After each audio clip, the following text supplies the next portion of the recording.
अस्मद्गुरुभ्यो नमः। नारायणार्यैति शेखरपादभक्तं गोपालदेशिकवराप्तसमस्तबोधं श्रीजानकीशचरणार्पितमानसाब्जं नारायणार्य इति वर्यमहं प्रपद्ये।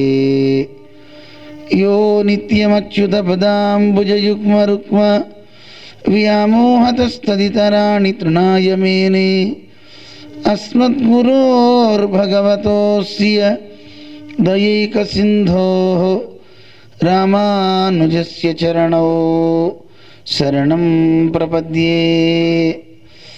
नीलातुङ्गस्तनगिरितटी सुप्तम् उद्बोध्य कृष्णं पारार्ध्यं स्वं श्रुतिशतशिरःसिद्धमध्यापयन्ती स्वोच्छिष्टायां सृजनिगलितं या बलात्कृत्य भुङ्क्ते गोदा तस्यै नम इदमिदं भूय एवास्तु भूयः। जय श्रीमन्नारायण। जय जय శ్రీమన్నారాయణ। ఒకసారి భగవన్నామని చెప్దాం అందరం।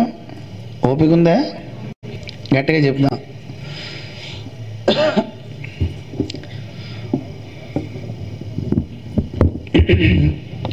ఓం నమో రమానుజాయ ఓం నమో రమానుజాయ ఓం నమో రమానుజాయ ఓం నమో రమానుజాయ ఓం నమో రమానుజాయ ఓం నమో రమానుజాయ ఓం నమో రమానుజాయ ఓం నమో రమానుజాయ ఓం నమో రమానుజాయ ఓం నమో రమానుజాయ। జై శ్రీమన్నారాయణ జై జై జై।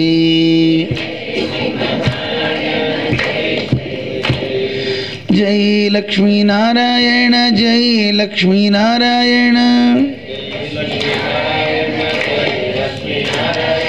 జై లక్ష్మీనారాయణ జై జై జై।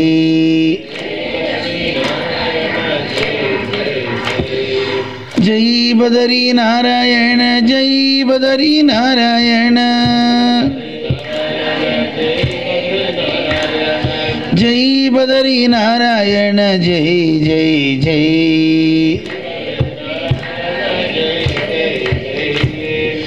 జై శ్రీమన్నారాయణ జై జై జై। అందరూ ఉత్సాహంగా చెప్పాలి, నీరసంగా చెప్తున్నారు। తినలేదా అండి ఎవరు? మంచిగా చెప్దామా? ఒక రెండు నామాలు చెప్పినా మంచి ఉత్సాహంతో చెప్పాలి। జై శ్రీమన్నారాయణ జై శ్రీమన్నారాయణ గట్టిగా జై శ్రీమన్నారాయణ జై జై జై। జై జై జై జై జై జై।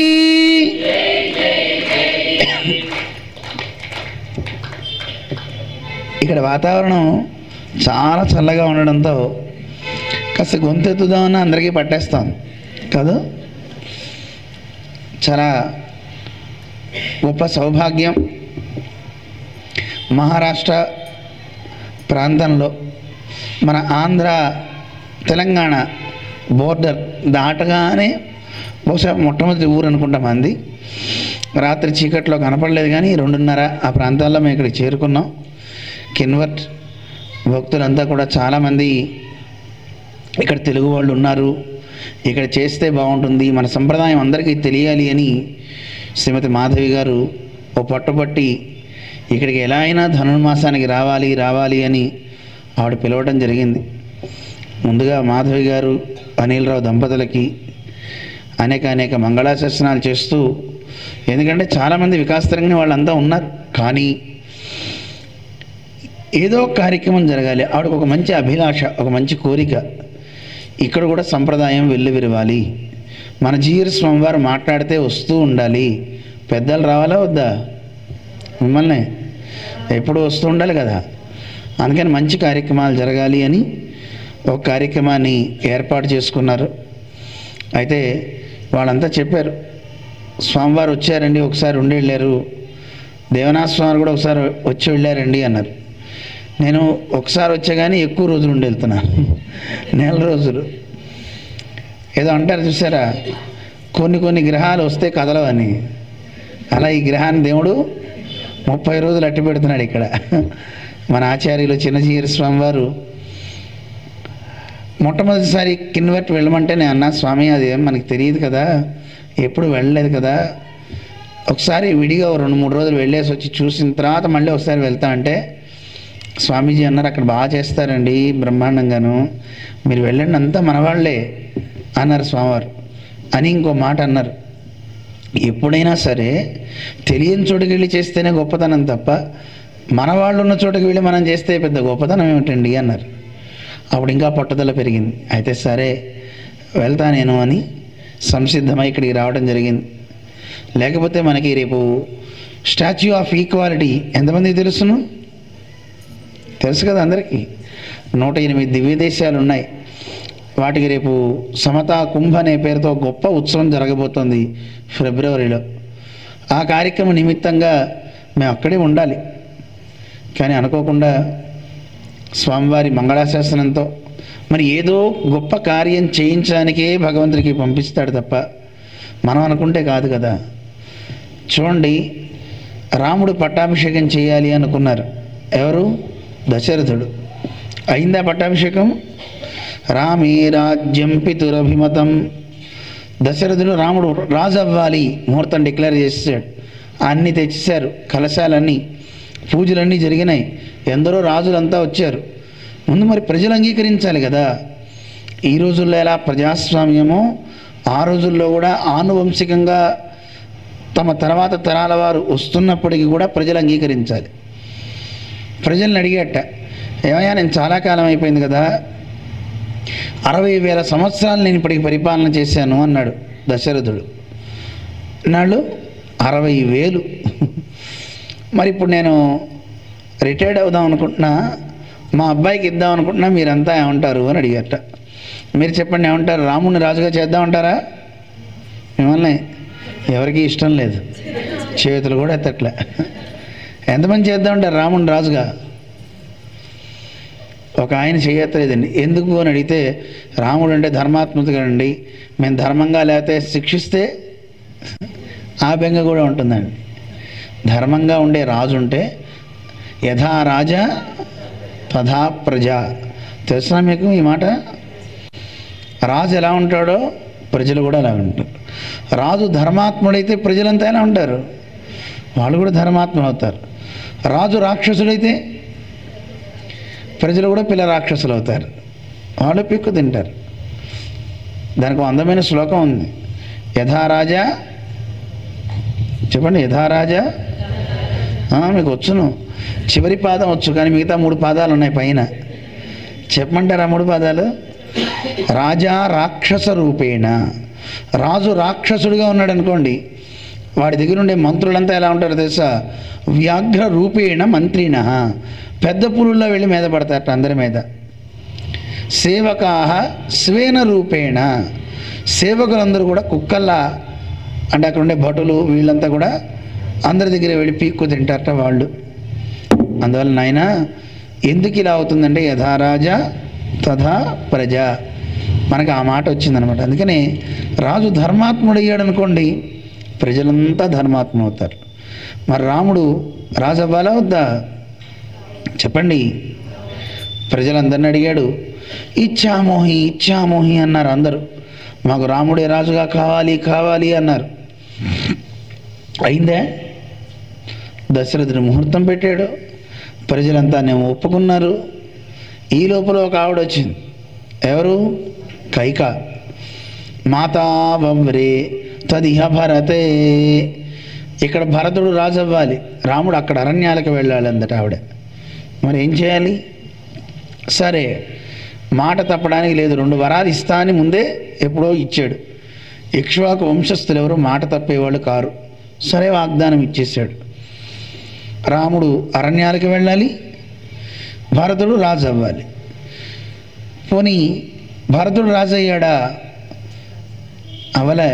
ఏమైంది? చింతాతీత సమజని తదా పాదుకాగ్ర్యాభిషేక. ఏ సమయంలో రాముడికి ముహూర్తం పెట్టారో అదే సమయం భరతుడు రాజు అన్నారు. ఆ సింహాసనం మీద ఎవరు వచ్చి కూర్చున్నారు? రాముడు వేసుకునే పాదుకలు వచ్చి కూర్చున్నాయి. ఎవరు నిర్ణయించగలరు చెప్పండి? దుర్విజ్ఞాన సహృదయమహో దైవమత్ర ప్రమాణం. ఏమంటారు మన పెద్దలు? వెనకాతల దైవం అనేది ఒకటి ఉంటుంది. ఎవరిని ఎప్పుడు ఎక్కడ కూర్చోబెట్టాలో అది నిర్ణయిస్తుందండి. ఏం చేయించాలో అది చేస్తుంది, అంతే. మనం ఎవ్వరం దానికి దాటి వెళ్ళలేం. నిమిత్త మాత్రుడం. ఏమంటారు మనని? నిమిత్త మాత్రుడం. మీరు ఎవరైనా ప్రవాహానికి ఎదురు ఎదగలరా? తెలుగు అర్థమవుతుందమ్మా? అమ్మాయ, ఎందుకంటే చాలా కాలం నుంచి ఉన్నవాళ్ళు కదా.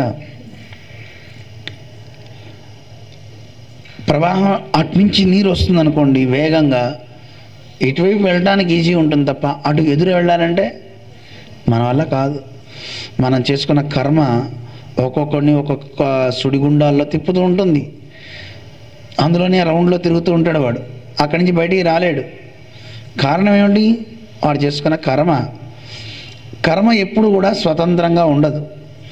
అంటే తనంతట తాను పని ఇవ్వదు. వెనక చేయించేవాడు ఒకడు ఉంటాడు, ఆయన నడిపిస్తుంటాడు. అందువల్ల ఒక మనిషి ఏడుస్తున్నాడన్నా, నవ్వుతున్నాడన్నా, లేదు వాడు ఏదో విజయాలు సాధిస్తున్నాడన్నా వెనకాతల ఉండి నడిపించేది దైవము అంటారు. ఆ దైవమే అన్నీ చేస్తుంది. ఈరోజు మీ అందరినీ ఈ ఊరు తీసుకొచ్చింది దైవ మహిమ. నన్ను ఈరోజు ఇక్కడికి తీసుకొచ్చి కూర్చోబెట్టింది అంతే తప్ప నేనే వచ్చానండి, అన్నీ నేనే చేస్తున్నానండి అంటే మనంగా చేద్దాం అనుకుంటే అన్నీ అవుతాయా? అవుతాయా? మీరే అనుకోండి రాష్ట్రపతిని అవ్వాలి అని అవుతారా? ఎవరు? డైమండ్ నెక్లెస్ నేను పెట్టుకోవాలి అనుకోండి అవుతారా? పెట్టుకోగలుగుతారా? డబ్బులు ఉండాలి. డబ్బులున్నా కొన్ని చేతగా ఉండి. ఇప్పుడు కొంతమంది దగ్గర ఓన్లీ క్యాషే ఉంటుందండి. మీరు క్యాష్ తీసుకెళ్ళి షాప్లో ఇస్తే వాడు ఇస్తాడా? ఇప్పుడంతా కూడా క్యాష్ తీసుకోవట్లేదండి. తీసుకుంటారా? ఆన్లైన్ పేమెంట్ చేయాలంతే. అలా లేకుండా నీ దగ్గర ఎంత డబ్బు ఉన్నా ప్రయోజనం ఏమిటి? కొన్ని వస్తువులు నువ్వు కొనలేవు. అందువల్ల డైరెక్ట్గా వైట్ ఉంటేనే అవుతుంది కొన్ని పనులు. అందుకని కేవలం నా దగ్గర అన్నీ ఉన్నాయి అనుకున్న పనులన్నీ అవ్వడంలా. కారణం ఏమిటి? దానికే వెనకతల దైవం అంటారు. ఆ దైవ శక్తి మనని నడిపిస్తుందని అంటారు. ఆ దైవం అనుకూలిస్తే ఆ మనిషి చేసే కార్యాలన్నీ గొప్పవే అవుతాయి. ఆ దైవం ఎప్పుడూ మనకు అనుకూలంగా ఉంటుందా ఉండదా? చెప్పండి మిమ్మల్ని.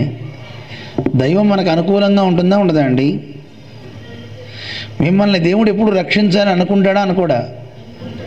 అనుకుంటాడు, ఎప్పుడూ అనుకుంటాడు. కానీ మనమే అటు వెళ్ళాం. ఇక్కడ దేవుడు ఉన్నాడు, ఇంతమంది తెలుగు వాళ్ళు ఉన్నారు, అందరూ వస్తారా ఇక్కడికి? రక్ష్యాపేక్షాం ప్రతీక్షతే. రక్షించడానికి రెడీగా ఆయన ఉంటాడు. కానీ అట్నుంచి బోర్డు చూసా ఉపన్యాసమా, సర్లే ప్రసాదం ఎన్నింటికండి అని వెళ్ళిపోతారు. ఆ టైంకి వద్దామని తప్ప డైరెక్ట్గా వచ్చి అన్నీ విందామని అనుకోరండి అందరు. కొంతమంది ప్రసాదం కూడా వద్దు మనకెందుకురా, ప్రసాదము వద్దు ప్రసంగము వద్దు, రెండు వద్దు, ఆయనకో దండం ఆ ప్రసాదాలకో దండం అని వెళ్ళిపోతారు తప్ప అందరూ వచ్చి కూర్చుని వినే యోగ్యత అందరికి ఉండదండి. ఉంటుందా? ఉండదు. అందుకే ఈ వ్రతంలో పాల్గొనే వాళ్ళందరూ చాలా చాలా గొప్ప భాగ్యవంతులు. ఈ వ్రతాన్ని ఏమని పిలుస్తారు? ధనుర్మాస వ్రతము. మీకు గబగబా చెప్తుంటే జాగ్రత్తగా అర్థం చేసుకోండి. ఎక్కడ ఎవరికి అర్థం కాకపోయినా చెయ్యొద్దండి, తప్పులేదు.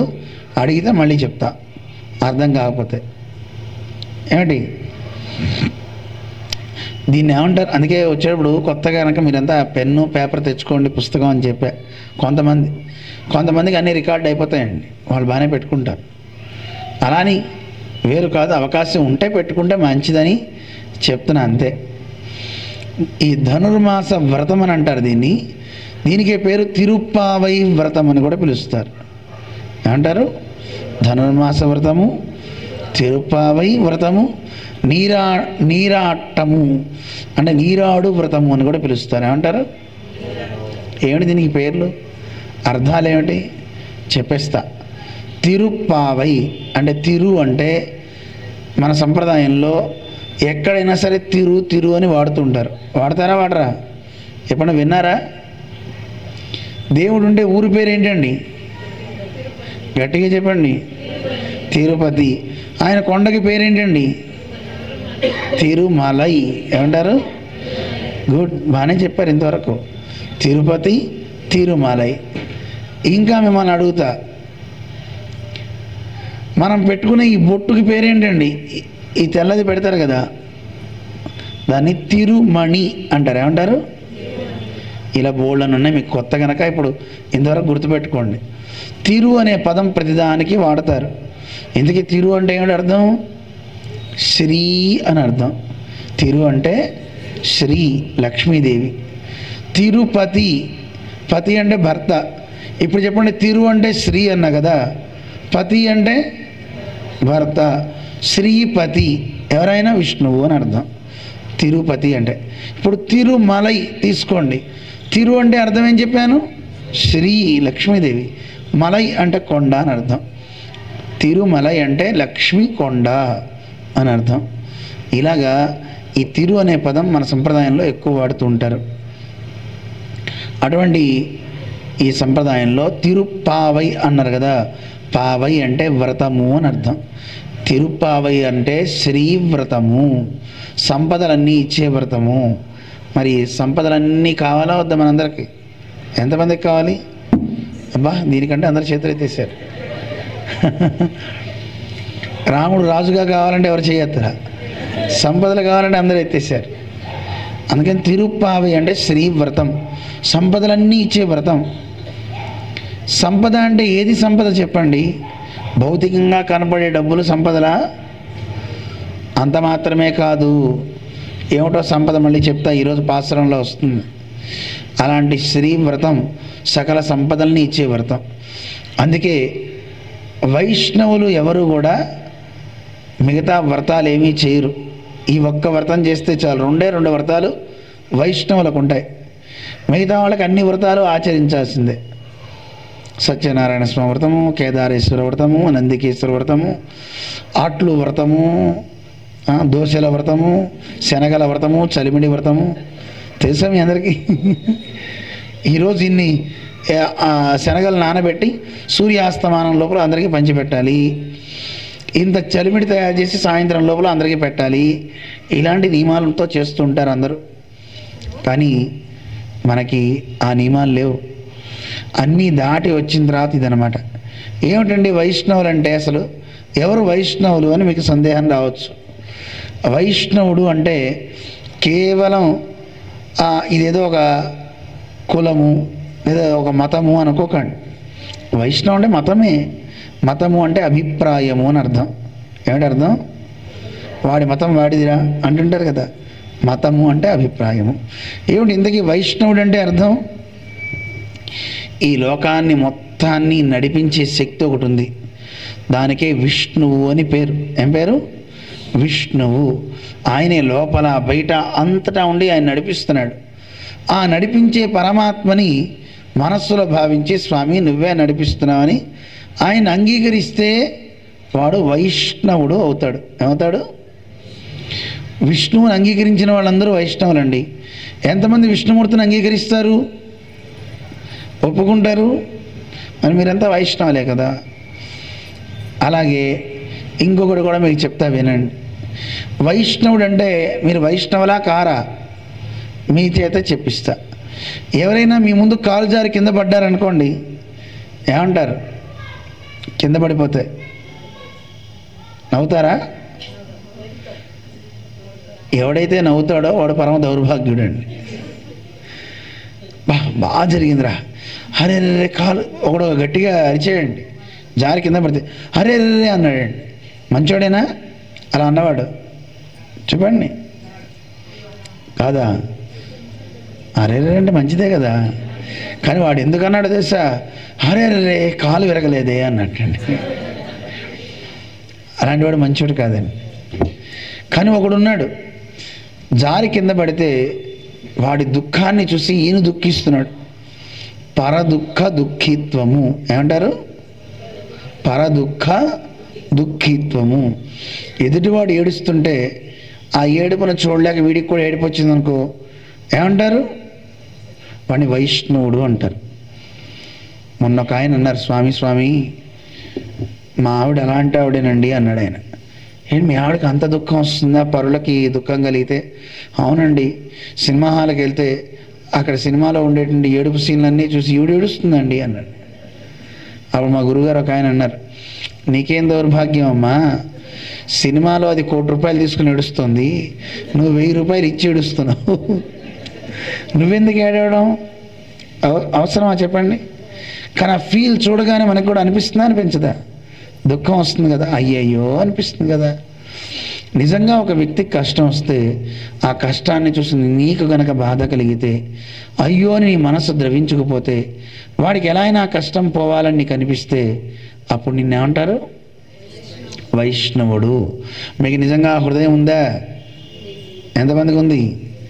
గుడ్, మంచివాడు. అందుకే నేను వచ్చా ఇక్కడికి, మంచివాడితో సహవాసం చేద్దామని వచ్చా.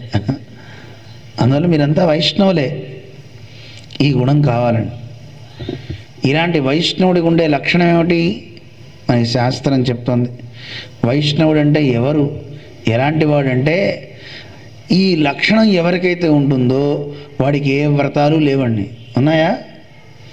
ఇప్పుడు చూడండి, పెళ్ళైన వాళ్ళు గృహస్థులు అంటారు, పెళ్ళి కాకుండా చదువుకునేవాడిని బ్రహ్మచారి అంటారు. పెళ్ళైపోయిన తర్వాత సంతానం కలిగి పెద్దవాళ్ళు అయిన తర్వాత వాడిని వదిలేసి వాళ్ళు ఒక వనంలో ఉంటారు. వాళ్ళు అరణ్యంలో నివసిస్తారు. 60 ఏళ్ళు రాగానే పిల్లలకి బాధ్యతలు ఇచ్చేసి వెళ్ళిపోయేవారు పూర్వకాలంలో. వాళ్ళని వానప్రస్థులు అంటారు. ఏమంటారు? అది కూడా అయిన తర్వాత భార్యను కూడా వదిలిపెట్టేసి వాళ్ళు సన్యసిస్తారు, పరమాత్మ మీద పూర్తి భారాన్ని పెడతారు. దాన్ని సన్యాసము అంటారు. ఈ 4 అవస్థలు ఉన్నాయి. ఈ 4 అవస్థల్లో వాళ్ళు ఎలా తినాలని నియమం ఉందండి. గృహస్థ అనేవాడు ఎంత తినాలి, తర్వాత వానప్రస్థుడు వనంలో ఉన్నవాడు ఎలా తినాలి, చెట్ల నుంచి రాలినవి మాత్రమే తింటుంటాడు వాడు, చెట్టు నుంచి కోయడానికి వీల్లేదు. సన్యాసి రోజుకో నియమం ఉంది. 7 ఏళ్ళకి భిక్షాటనకి వెళ్ళాలి. ఆ భిక్షాటనలో 7 ఏళ్ళ వాళ్ళు ఇస్తే సరే, ఇవ్వకపోతే ఇంకో 7 ఏళ్ళు చూద్దాం అనుకోకూడదుటండి. ఆ రోజు పస్తు ఉండాలట. అలా నియమం అప్పట్లో ఉండేది. కానీ కొన్ని కారణాల వల్ల దాన్ని మార్చి మఠాధిపత్యాలు ఏర్పాటు చేసి భిక్షా సన్యాసులు కొందరు, మఠ సన్యాసులు, ఇలా కొన్ని మఠాధిపతులని కొన్ని విభాగాలు చేశారు అనుకోండి. ఎప్పుడన్నా మళ్ళీ వచ్చినప్పుడు ఆ ప్రకరణం చెప్తా మీకు. ఎందుకు ఈ విషయం చెప్తున్నానంటే, ఈ అవస్థల్లో ఉన్నవాళ్ళు ఎంతెంత తినాలి అని నియమం ఉందండి. వాళ్ళందరికీ ఇప్పుడు 16 ముద్దలు ఒకరికి, 8 ముద్దలు ఒకరికి, ఇలా నియమాలు ఉన్నాయి. కానీ బ్రహ్మచారికి నియమం లేదు. యథేష్టం బ్రహ్మచారిణం, ఎంతైనా బ్రహ్మచారి తినచ్చండి. అర్థమవుతుందా?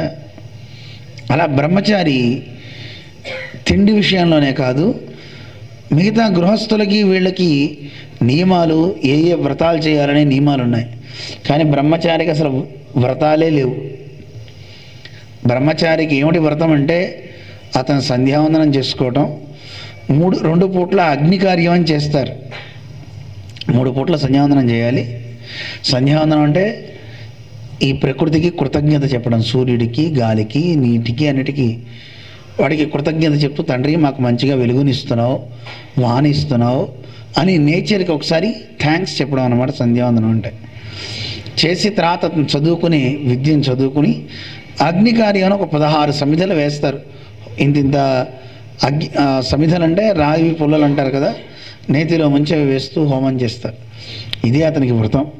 అందులో ఒక చిన్న మంత్రం చెప్తారు, సమిధమాదాయ అగ్నే సర్వవ్రతో భూయా సద్గుస్వాహ. ఒక్క సమిధ వేస్తే చాలు, వాడు అన్ని వ్రతాలు చేసినట్లే. బ్రహ్మచారి, వాడికి వ్రతాలు ఏమీ లేవు. ఎందుకు మీకు ఈ మాట చెప్తున్నానంటే, వైష్ణవుడికి కూడా వ్రతాలు లేవు. ఎవరు విష్ణువుని ఆశ్రయించుకున్నారో, ఆయన పాదాలని పట్టుకున్నారో, వాళ్ళు మళ్ళీ అట్ల తద్ది చేసి అందరికీ దిబ్బ రొట్టెలు ఇవ్వాలి, లేకపోతే ఇంకో ఇడ్లీలు వ్రతం చేయాలి, ఇలాంటివి లేవండి. అంటే పరమాత్మ మీద తన భారాన్ని పెట్టిన వాడికి వ్రతాలు లేవు. మరి ఎవరికి వ్రతాలు వెళ్తాయి? ఆయనకి వ్రతం ఉంటుంది. ఎవరు వ్రతం తీసుకుంటారు? దేవుడు తీసుకుంటాడు. అర్థమవుతుందా లేదా? నేను దేవుణ్ణి భావించానండి, ఆయన్నే రక్షకుడిగా భావించి నా భారాన్ని మొత్తం ఆయన మీద పెట్టేశా. అప్పుడు నేను వ్రతం చేయాల్సిన అవసరం ఉందా? నా గురించి వ్రతం చేయాల్సిన బాధ్యత ఎవరికి? దేవుడికి వచ్చింది. ఆయన చేస్తుండట తపస్సు. వీడిని నేను పొందాలి, నేను పొందాలి పొందాలి అని ఆయన. మంచిదా కాదా? ఇప్పుడు ఇళ్లలో పిల్లల హోంవర్క్ తల్లులు చేస్తున్నట్టుగా మనం చేయాల్సిన బాధ్యత అంతా ఆయన స్వీకరిస్తాడు. ఈ మాట స్వామే చెప్పాడు భగవద్గీతలో. చెప్పాడా లేదా? అనన్యాస్ చింతయంతో మాం ఏ జనా పర్యుపాసతే తేషాం నిత్యాభియుక్తానాం యోగక్షేమం వహామి. నేను వహిస్తా, వాడి యోగక్షేమాలు నేను మోస్తా అన్నాడా లేదా పరమాత్మ? ఏం చేస్తే మోస్తాడు? నేనే అన్నీ చేసుకుంటున్నాను అని కూర్చున్నావా? నువ్వే మోసుకోవాలి. నాకేం సంబంధం లేదు, నన్ను మోసే బాధ్యత నీదే అని పాల ముంచినా నీట ముంచినా నీదే భారము అని ఎవడు ఆయన మీద తన బాధ్యతను పెడతాడో అలాంటి వాడు నిర్భయుడై ఉంటాడండి. వాడికి ఏ భయమూ ఉండదట. కానీ మనకి భయం ఉంటుందా లేదా చెప్పండి? ఉంటుందా ఉండట్లేదా? ఉంటుంది. అమ్మో ఏమైపోతామో ఎలాగా అనిపిస్తుంది. నిజానికి మనకెందుకు బెంగ అంటారు మన పెద్దలు. నువ్వు వాడి మీద పెట్టు, నువ్వేమవుతావో నీకెందుకు. నిన్ను బాగు చేసుకునే బాధ్యత, ఒకవేళ పాడైపోతున్నా దుఃఖించే బాధ్యత ఆయనదే. నేను పాడైపోతే ఏడ్చేది ఎవరండి? ఎవరు ఏడుస్తారు? మిమ్మల్నే. మన పిల్లవాడు బాగా మంచి ర్యాంక్స్ తెచ్చుకున్నాడు అనుకోండి, ఆనందించేది ఎవరు? వాళ్ళే, తల్లిదండ్రులే. వాడు తప్పాడు అనుకోండి, బాధపడేది ఎవరు? మీరే కదండి. అందువల్ల మనందరికీ తల్లి తండ్రి ఆయనే. సర్వం తానైనప్పుడు మనకి ఏదన్నా అయితే ఆయన తట్టుకోగలడా? తట్టుకోలేడు కదా. అందుకని అలాంటి భారం పూర్తిగా ఆయన మీద పెట్టాలంటే ఎంత విశ్వాసం కావాలి చెప్పండి? విశ్వాసం ఉండాలా వద్దా? వీడు నావాడు, నా తండ్రి, నా గతి అని ఆయనకి మనకి ఉండే సంబంధ జ్ఞానం తెలిస్తే వస్తుంది. ఇది వైష్ణవుడికి ఉంటుందండి. ఇప్పుడు చెప్పండి, ఎవరైతే పూర్తిగా భగవంతుని మీద భారం పెడతాడో వాడే దేవుడికి ఏం చేయనప్పుడు, అంటే దేవుడికి ఏదో చేయాలని చేస్తాడు అంతే, వేరే విధిగా ఏదో చెయ్యాలి అని చేయడు. తన తండ్రి గనక, తన భర్త గనక తనకు అన్నీ చేస్తాడు. ఉపాయంతో చేయడు. ఉపాయంతో అంటే నేను నీకు పూజ చేస్తా గనక నాకు నువ్వు మోక్షం ఇవ్వాలి అని చేస్తావా? మీ పిల్లలకి మీరు స్నానం చేయిస్తుంటారు, భోజనం పెడుతుంటారు, అన్ని పనులు చేస్తారు కదా. చేసే ప్రతి పనికి లెక్క రాస్తారా? ఇప్పటికి ఎన్నిసార్లు వాడికి వాష్ చేశాను, ఎన్నిసార్లు బట్టలు మార్చాను, ఎన్నిసార్లు వాడికి అన్నం పెట్టాను, ఒరే అబ్బాయి సంవత్సరంలో ఎన్నిసార్లు నీ ముక్కు తుడిచాను రా అని చూపిస్తారా? చెప్పండి. నాకు నువ్వు కూడా చేయాలరా అని అడుగుతారా? అడిగితే దాన్ని ఏమంటారండి? వ్యాపారం అంటారు, ప్రేమ అనరు. మనకి భగవంతునికి మధ్య ఆ ప్రేమ ఉండాలి. ఆ ప్రేమ ఉంటే ఆయన మన హృదయంలోనే కూర్చుంటాడు, ఎప్పుడు మన వదిలిపెట్టి ఉండడు. అండ్ ఇప్పుడు లేదా, ఉంటాడు. ప్రేమ లేని వాళ్ళ దగ్గర ఎలా ఉంటాడంటే, అర్థం కాని ఉపన్యాసం దగ్గర లేచిపోదామా వద్దా, లేస్తే ఏమనుకుంటాడో అనుకున్నట్టుగా. కొంతమందికి వెళ్ళిపోదాం అనిపిస్తుంది, కానీ లేస్తే ఏమనుకుంటారో, ఎరక్కపోయి వచ్చాను రా, ఈ ఒక్కరోజుతో చాలు, స్వామి సూపర్ స్వామి అని వెళ్ళిపోతాడు వాడు, అంతే. మళ్ళీ కనపడ్డాడు, అద్భుతం అండి ప్రవచనం అంటాడు. పాప ఆయన చెప్పాయని అనుకుంటాడు, ఎంత బాగా చెప్పానని అన్నాడో. నెక్స్ట్ రోజు వాడి కోసం చూస్తాడు, ఎక్కడ కనపడ్డాడు. చివరి రోజు మళ్ళీ వస్తాడు, స్వామి బాగున్నారా, ఏమైనా రాలేదు అంటే అద్భుతం అన్న ఒక్కరోజు కూడా అంటే వద్దాం అనుకున్నా కానివ్వండి స్వామి అస్సలు కుదరలేదు, అన్నీ అబద్ధాలు. పక్కిళ్ళు అంటాడు, ఈ సుత్తి ఎక్కడ వింటాను రా నాయన. నిజమండి. మంచివి ఎక్కవు. మంచివి ఎక్కడం చాలా కష్టం అండి. మంచి వెళ్ళలేం. అలాంటి వాళ్ళు వక్త శ్రోత చ దుర్లభ అంటారు. చెప్పే మంచి విషయాలు చెప్పేవాడు దొరకడం కష్టం, మంచి చెప్తే వినేవాళ్ళు దొరకడం చాలా కష్టం. ఈ మాట ఎవరు చెప్పారు? ఒక రాక్షసుడు చెప్పాడు, మారీచుడు చెప్పాడు, అలాగే రావణాసుడు తమ్ముడు విభీషణుడు చెప్తాడు. చూడండి, వాళ్ళే చెప్పారంటే మంచి చెప్తే ఎవడు వింటాడు? ఎవడు వింటాడు? నిజంగా ఆత్మతత్వం గురించి, పరమాత్మతత్వం గురించి చెప్పాను అనుకోండి, ఎవరైనా వింటాం మనం? అని ఆవలించేవారు ఒకరు, తూలేవారు ఒకరు, లేచిపోయేవారు అందరు. ఎవరు ఉండరు. ఆసక్తి అందరికీ రావడం చాలా కష్టం. ఎప్పుడు జనిస్తుంది? ఒకేసారి రాదు. నిదానంగా దీనికి అలవాటు చేయాలి. కొత్తల్లో మనం చూడండి, అన్నప్రాసం చేసిన తర్వాత కొంచెం చేసిన తర్వాత తింటాం. తిన్న తర్వాత అది అలవాటు అయిపోయిన తర్వాత అన్నం లేకపోతే ఉంటారా? ఎప్పుడన్నా ఏకాదశి వస్తుందంటే, 2 రోజుల్లో ఏకాదశి వస్తుందంటే ఇప్పుడే నీరసం అయిపోతాడు వీడు. అమ్మో, అప్పుడే ఏకాదశి వచ్చేస్తుందా? రివ్వును తిరుగుతుందండి ఏకాదశి, టక్కున వచ్చేస్తుందండి అని బాధపడుతుంటాడు. బాధపడుతూ చేయకూడదు. ఏది చేయొచ్చు అలాగా మంచిది కాదు. చాలామంది స్వామీజీ ఎప్పుడు చెప్తుంటారు, ఈరోజు ఏకాదశి స్వామి అంటాడు. స్వామి, అయ్యో పాపం ఏం తినలేదా అండి? ఏం తినను స్వామీజీ, అన్నం అసలు ముట్టుకోండి. అయ్యో మరి ఏం చేస్తారు? ఏదో 4 ఇడ్లీ చేశారండి, దాంతోపాటు 4 ఇడ్లీ తిన్నారు అంతేనా? అంటే ఇడ్లీ అంటే ఒకటే కాదనుకోండి, పూరీ కూడా చేస్తుంటారు, దాంతోపాటు సాంబారు, తర్వాత ఇంకోటి ఏవో చేశారు. ఒక పూటే తీసుకుంటారా? మళ్ళీ రాత్రికి ఇంకోటి కూడా చేస్తారనుకోండి, దెబ్బ రొట్టెలు అంటే. ఇంక నీదేం ఉపవాసం రా బాబు, దానికంటే ఫుల్గా మీల్స్ తింటమే మంచిది. ఉపవాసం పేరుతో మన వాళ్ళు లాగించే ప్రసాదాలు అంతా ఇంత కాదండి. సోమవారం, మంగళవారం, బుధవారం, గురువారం అన్నీ ఉపవాసాలే. రోజుకో దేవత పేరు చెప్తాడు, ఉపవాసం ఉంటాడు. జిహ్వకి ఓ రుచి ఉంటుంది కదా, ఆ రుచికి తగ్గట్టు మంచి ప్రసాదాలు చేసుకుంటాడు, ఆ దేవుడి పేరు చెప్తాడు. హాయిగా అటు ఉపవాసం అయిపోతుంది, దేవుడికి ఆనందాన్ని ఇచ్చినట్టు అవుతుంది, వీడి శరీరానికి కూడా మంచి పోషణ అయిపోతుంది. అలాంటివి మంచివా చెప్పండి? మంచివి కావు.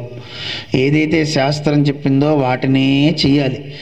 శాస్త్ర విధిముత్సృజ్య వర్తతే కామకారత నస సిద్ధిమవాప్నోతి నా సుఖం నా పరాంగతి అంటాడు కృష్ణుడు భగవద్గీతలో. ఎవరైనా సరే శాస్త్రాన్ని వదిలిపెట్టి నా బుద్ధికి తోచింది నేను చేస్తా, నాకు ఇలా చెయ్యాలనిపిస్తుంది.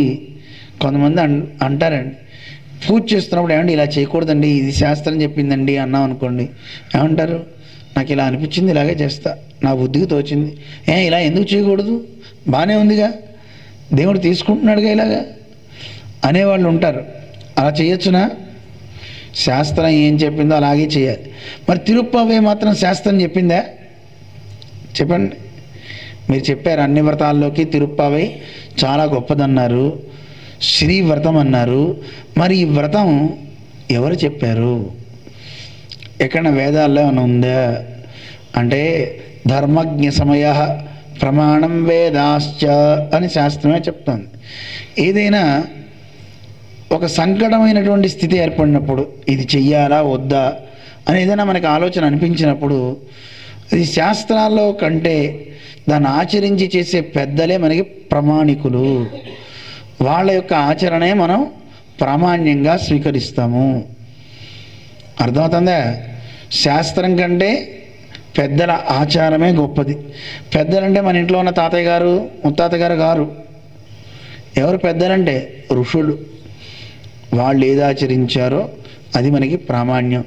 అలాగే పరమభక్తులు ఏది ఆచరించారో అది చేయాలి. అలాంటి పరమభక్తులైన గోపికలంతా ఆచరించారు ఈ శ్రీ వ్రతాన్ని, తిరుప్పావై వ్రతాన్ని. ఏమిటి తిరుప్పావై వ్రతం? భగవంతుడా, నువ్వు నాకు పతిగా కా, నువ్వు నాకు భర్తవవు అంటే నన్ను భరించు అని అర్థం అండి. అడగచ్చా అడగకూడదా? ఎంతమంది కృష్ణుని భర్తగా పొందుదాం అనుకుంటున్నారు? ఆలోచన వచ్చింది, మా ఆయన ఏమన్నా అనుకుంటాడేమోనని. ఏమండి, నిజానికి మీ శరీరానికి ఒక భర్త ఉన్నారు, వివాహం చేసుకున్నారు, కానీ మీ ఆత్మకి భర్త మీ ఆయన కాదు, మీ ఆయన కూడా ఒక సోలే. ఆయనకి మీకు ఇద్దరికి భర్త ఎవరండి? కృష్ణుడే. మనందరికీ పేరు ఆత్మ అని పేరు. ఆ ఆత్మని కూడా పొందుతాడు కనుక ఆయనకి పేరు పరమ ఆత్మ. ఆత్మ అంటే పొందేది. ఆప్నోతీతి ఆత్మ. ఏమంటారు? ఆత్మ అంటే అన్నిటినీ పొందుతుందిట. పొందదా? ఈ శరీరంలో కూర్చొని ఈ శరీరం ద్వారా అన్నిటినీ పొందుతుంది. సుఖాలని దుఃఖాలని అనుభవిస్తూ ఉంటుంది. సుఖాలు అనుభవించాలనుకుంటుంది, కానీ తెలియకుండా దుఃఖాలే అనుభవిస్తూ ఉంటుంది. ఎవరు కావాలని దుఃఖం అడగరు కదా. దుఃఖం వచ్చాలని నెత్తిన పడుతుంది, ఏం చేస్తాం?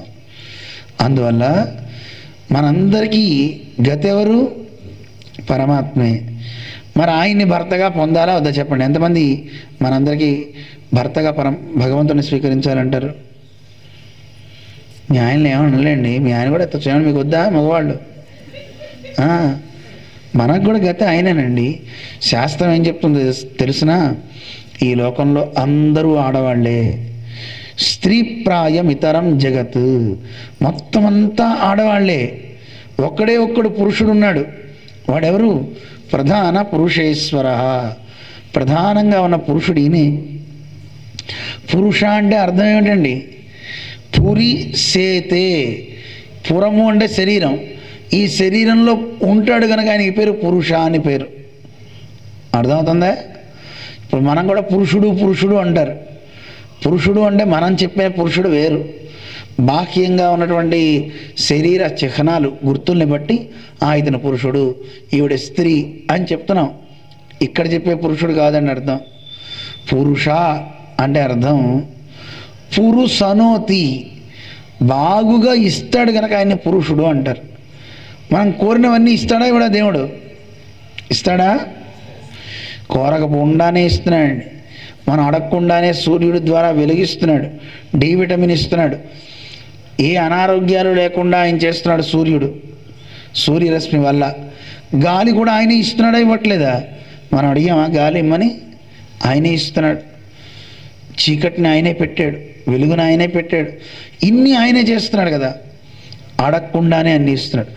లేదండి, నేను మొన్న మధ్య వరమహాలక్ష్మి వాళ్ళు ఓపెన్ చేశారు, ఒక చీర కావాలని అడిగా దేవుణ్ణి, ఇవ్వలేదండి అంటే అవి అడక్కో, అవి నువ్వు సంపాదించుకో. బుద్ధిని ఇచ్చాడు, శరీరాన్ని ఇచ్చాడు, సంపదలు ఇచ్చాడు, న్యాచురల్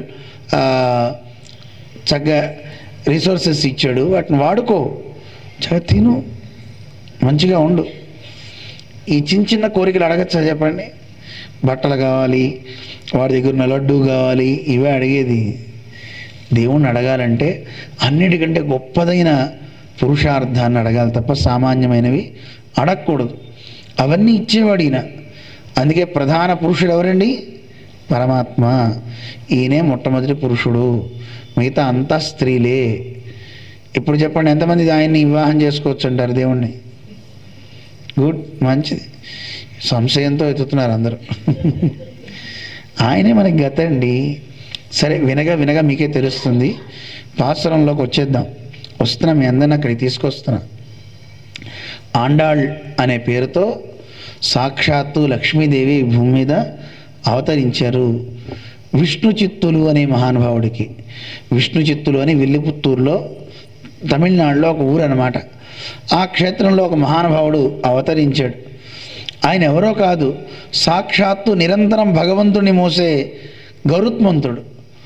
ఆ గరుత్మంతుడే ఈ భూమి మీద విష్ణు చిత్త అనే పేరుతో పుట్టాడు. విష్ణువుని తన మనస్సులో ఎప్పుడు పెట్టుకుంటాట, అందుకని ఆయనకి పేరు విష్ణు చిత్త.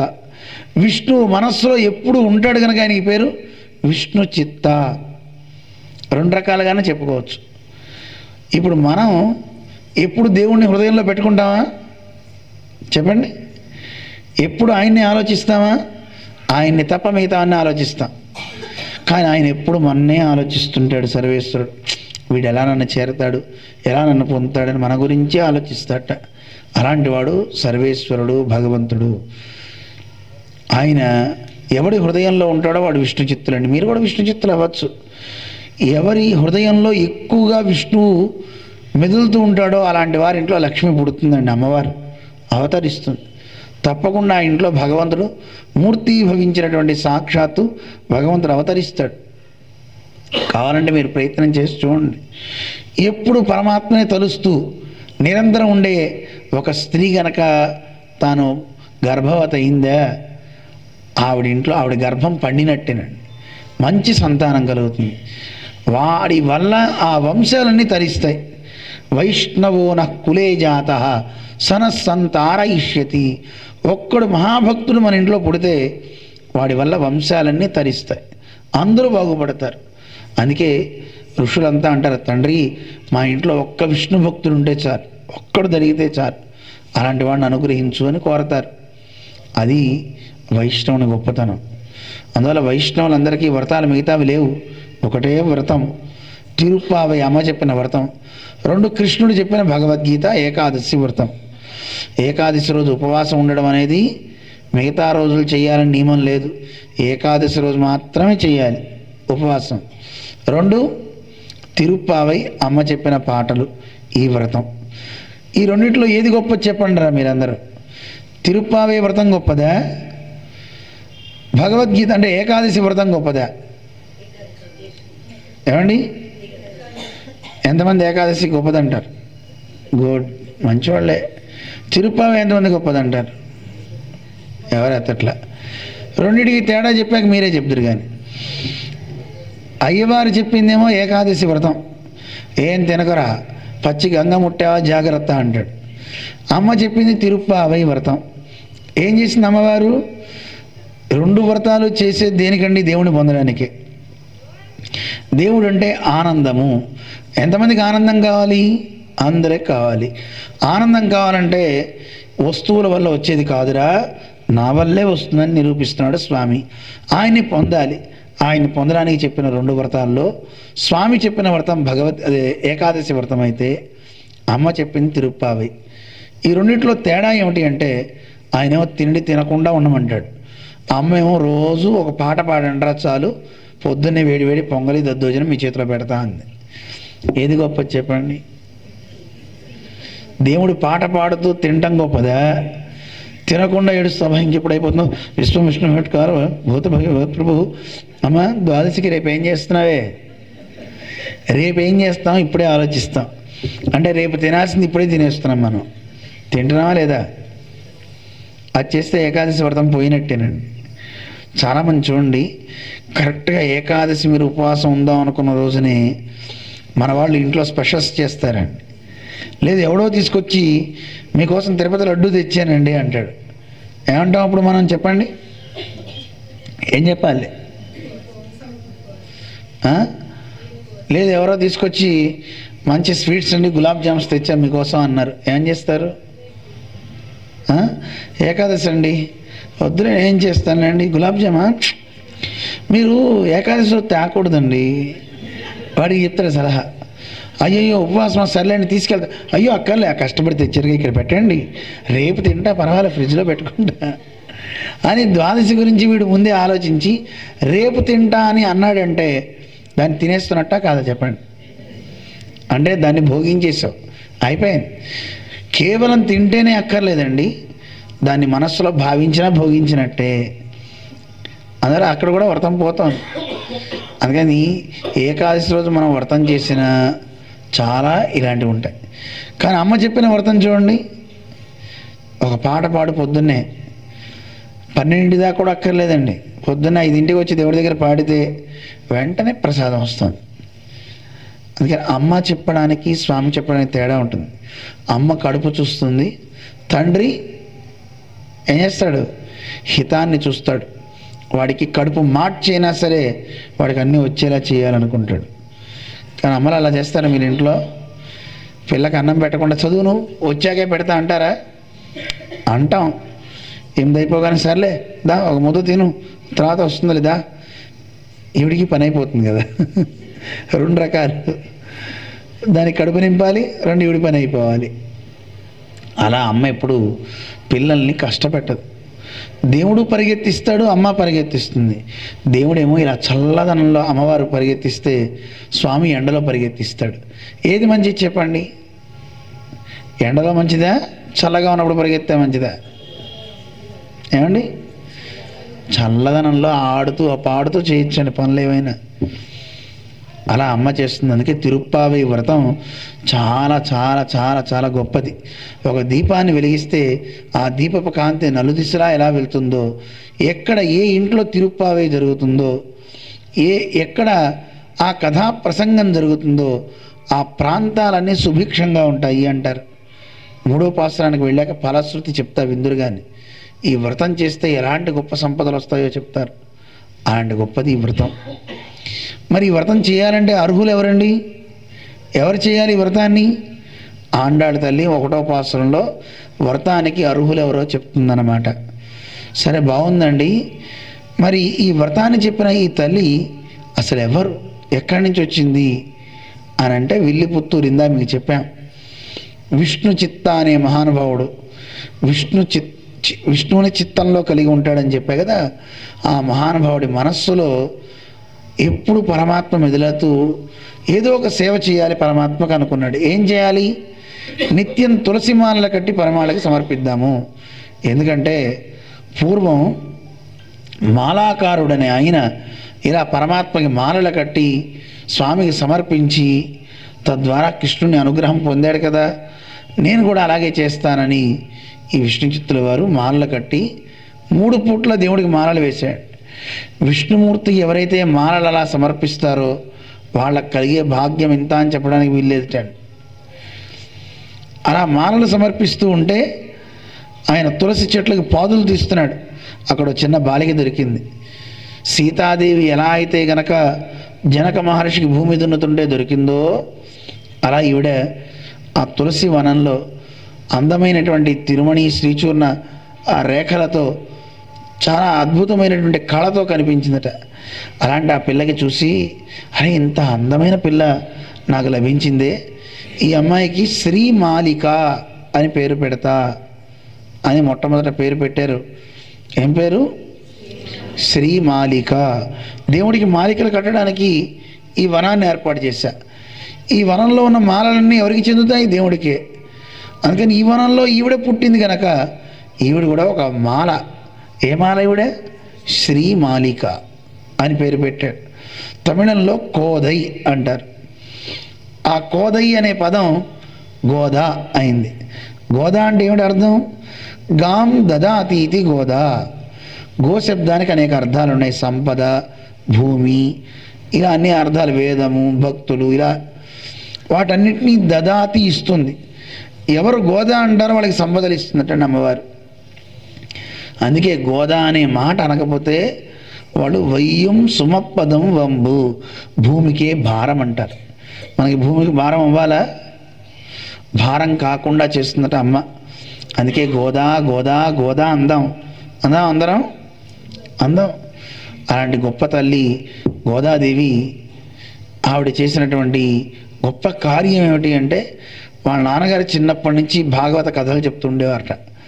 చెప్తూ ఉంటే ఆవిడకి అనిపించిందట, 5 ఏళ్ల ప్రాయంలో నేను వివాహం చేసుకుంటే పరమాత్మను తప్ప ఇంకెవ్వరిని చేసుకోను, ఈ మనుషులను అస్సలు చేసుకోను అని కూర్చుందట.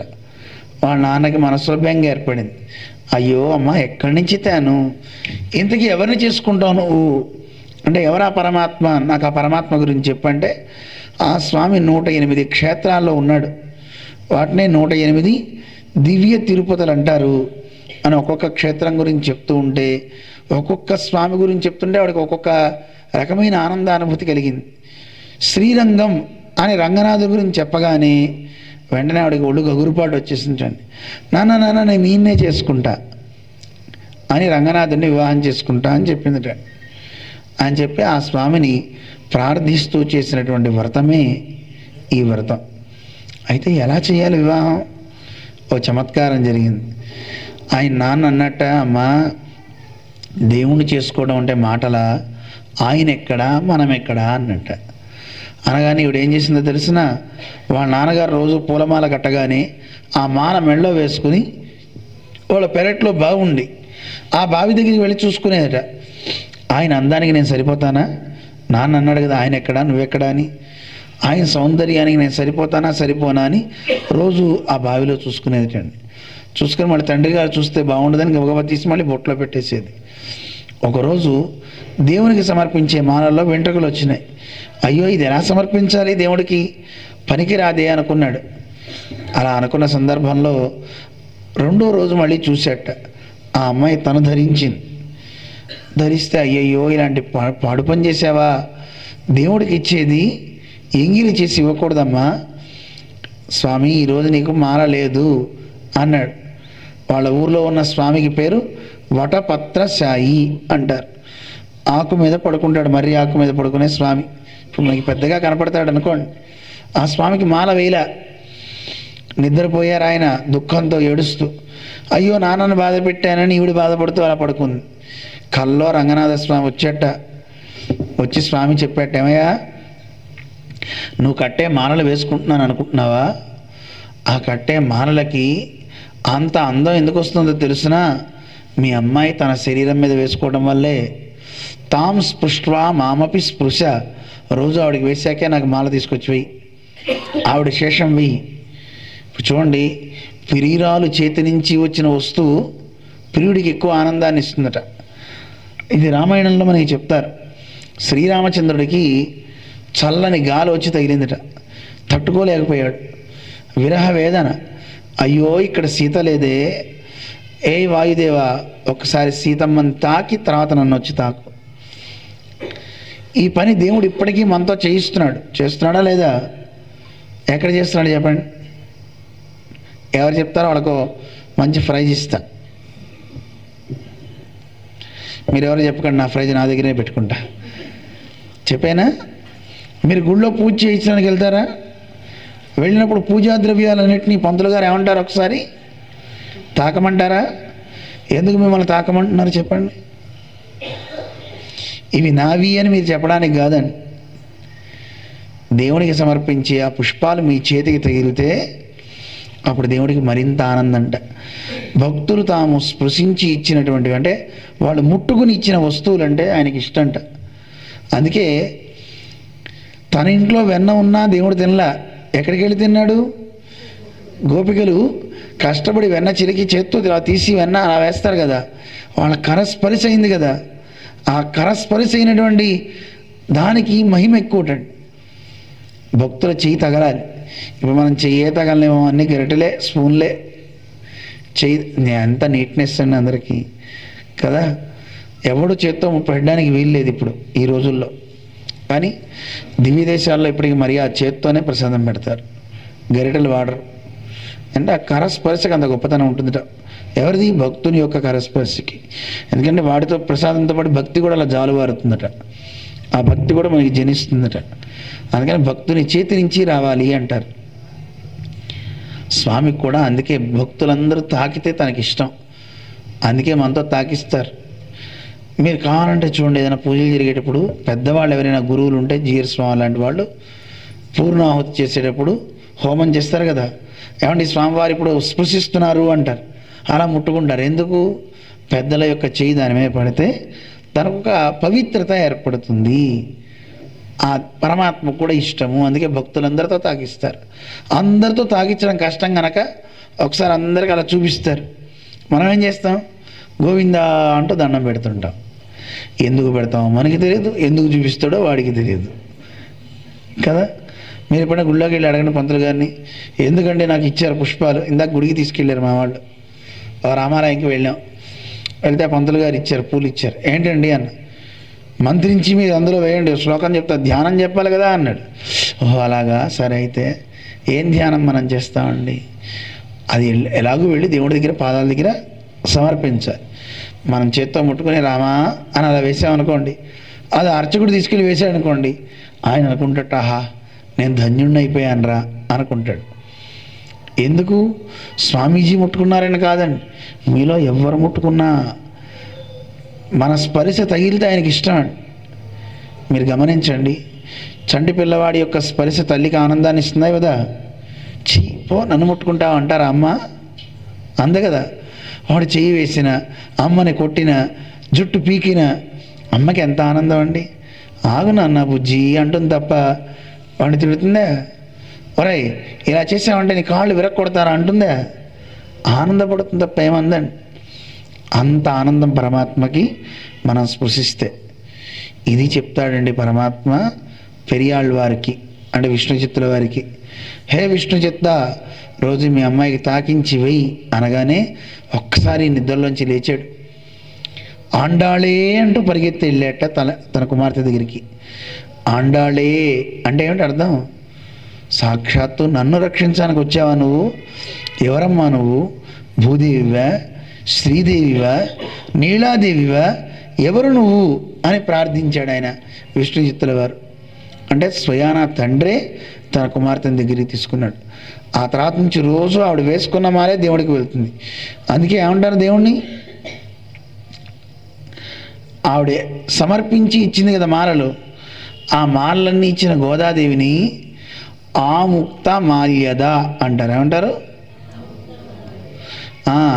ధరించిన మాలల్ని విడిచి ఇచ్చింది. అందుకే తమిళంలో చూడి కొడుత నాచియార్ అంటారు. ఏమంటారు? గట్టిగా చెప్పండి.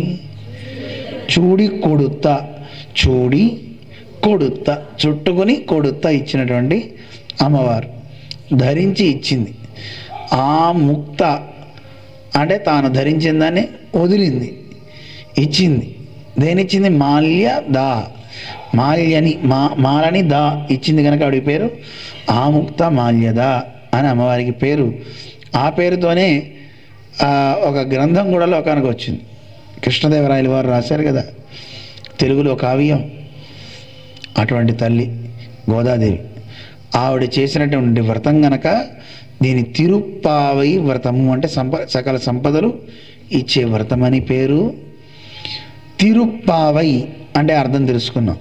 ఇంకో పేరు కూడా చెప్పాను మీ అందరికి ఇందాక. ఏం పేరు చెప్పాను? స్నానవ్రతము. ఆండాళ్ళ తల్లి చాలా పాసురాల్లో స్నానం చేద్దాం ఉంటుంది. కాబట్టి దేవుడి దగ్గరికి వచ్చేటప్పుడు స్నానం చేసి రావచ్చు కదా. మళ్ళీ స్నానం చేద్దాం అని అంటాం దేనికి అని అంటే, స్నానము అంటే కృష్ణ సంశ్లేషము, కృష్ణునితో కలయిక, దాన్నే స్నానం అని పేరు పెట్టింది.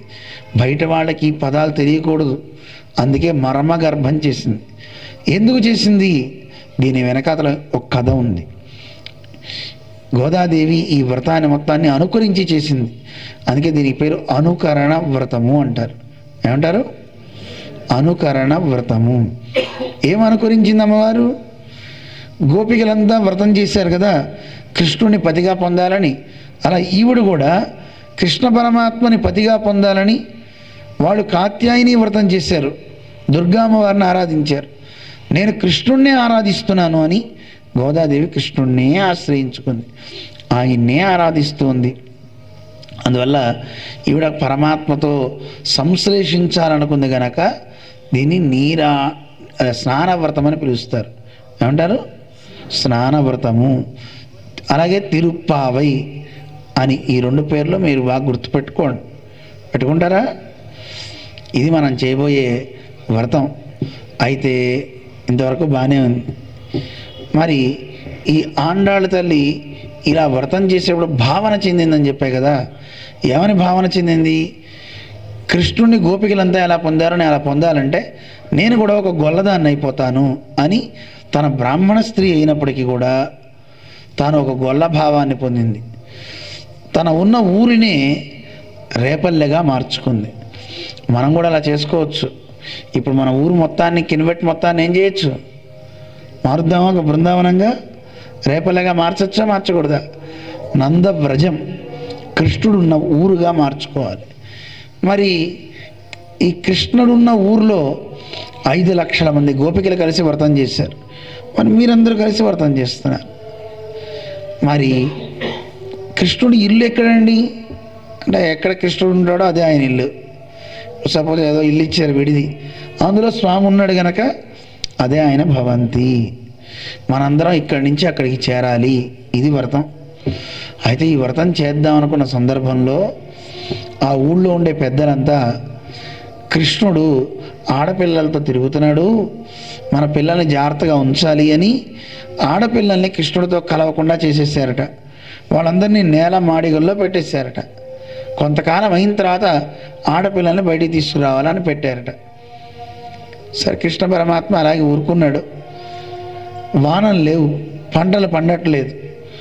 అడిగారట, ఏం చేస్తే బాగుంటుంది వానలు పడ్డానికి అంటే పలానా వ్రతం చేయాలి అని చెప్పారట. అయితే ఈ వ్రతం చేయించాలంటే కన్నె పిల్లలతోనే చేయించాలి. మరి ఈ వ్రతం చేయడానికి నాయకుడు ఎవరైనా కావాలి. దానికి సమర్థుడు కృష్ణుడు తప్ప ఇంకోళ్ళు లేరు. ఎందుకంటే వానలు పడితేనే గడ్డి పండుతుంది, గడ్డి వస్తేనే ఆవులకి మేత వస్తుంది, అప్పుడే మనకి పాలు వస్తాయి. అందువల్ల మనకి పాడి పంట బాగుండాలి అని వ్రతం చేయాలనుకున్నారు. అప్పుడు కన్నయ్యని పిలిచారట. కన్నయ్య, వానలు లేవు కదా, వర్షం కోసం వ్రతం చేద్దాము. దాని ఏమైనా చేద్దాం అన్నట్ట. అంటే ఇది ఆడపిల్లలే చేయాలో అన్నట్టు. చేయించండి అన్నట్టు. చేయించాలి, కానీ దానికి నడిపించే నాయకుడు ఒకరు కావాలి, ఆ నాయకుడు నువ్వే అన్నట్ట. వెంటనే కృష్ణుడు ఏమన్నాడు తెలుసా? అమ్మమ్మో నేను రానండి. కృష్ణుడు అంటే ఆడపిల్లలతో తిరిగేవాడు, ఆడపిల్లల్ని ఇబ్బంది పెడతాడు అని మీరే అంటారు. మళ్ళీ మీరే నాకు ఆడపిల్లల్ని ఇస్తే మళ్ళీ నాకు ఆ పేరు నాకు వద్దండి, మీరు ఎవరన్నా చేసుకోండి అని అందరూ బతిమిలాడారట. వద్దండి ప్లీజ్, మీరే ఎలా అయినా సరే ఈ వ్రతం చేయించాలని కాళ్ళ వేళ్ళ పడ్డారట. సర్లే మీరు చెప్తున్నారు కనుక చేయిస్తా అన్నాడు. కృష్ణుడికి కూడా తెలుసండి, ఒకవేళ మరీ కాదు అంటే ఇంకెవరికన్నా అప్పచెప్తారు అని. సర్లే మీరు అంత చెప్తున్నారు కనుక చేస్తారండి అన్నట్ట. అన్నాక అప్పుడు గోపికలందరినీ తీసుకొచ్చారట, కృష్ణుడితో మాట్లాడారట. వాళ్ళందరికీ ఎంత ఆనందమో. కృష్ణుడిని అసలు చూడ్డానికే వీల్లేదు అనుకున్నాం, ఎవరైతే కృష్ణుడిని చూడొద్దని నిర్బంధించారో వాళ్ళే కృష్ణుడి దగ్గరికి వెళ్ళేలా చేశారే, ఇంతకంటే అదృష్టం ఏం కావాలి అని వాళ్ళు ఆనందపడ్డారు. కృష్ణుడు చెప్పాట, సరే వ్రతం చేద్దాం, ఉదయాన్నే అందరు రండి అని చెప్పారు. ఇది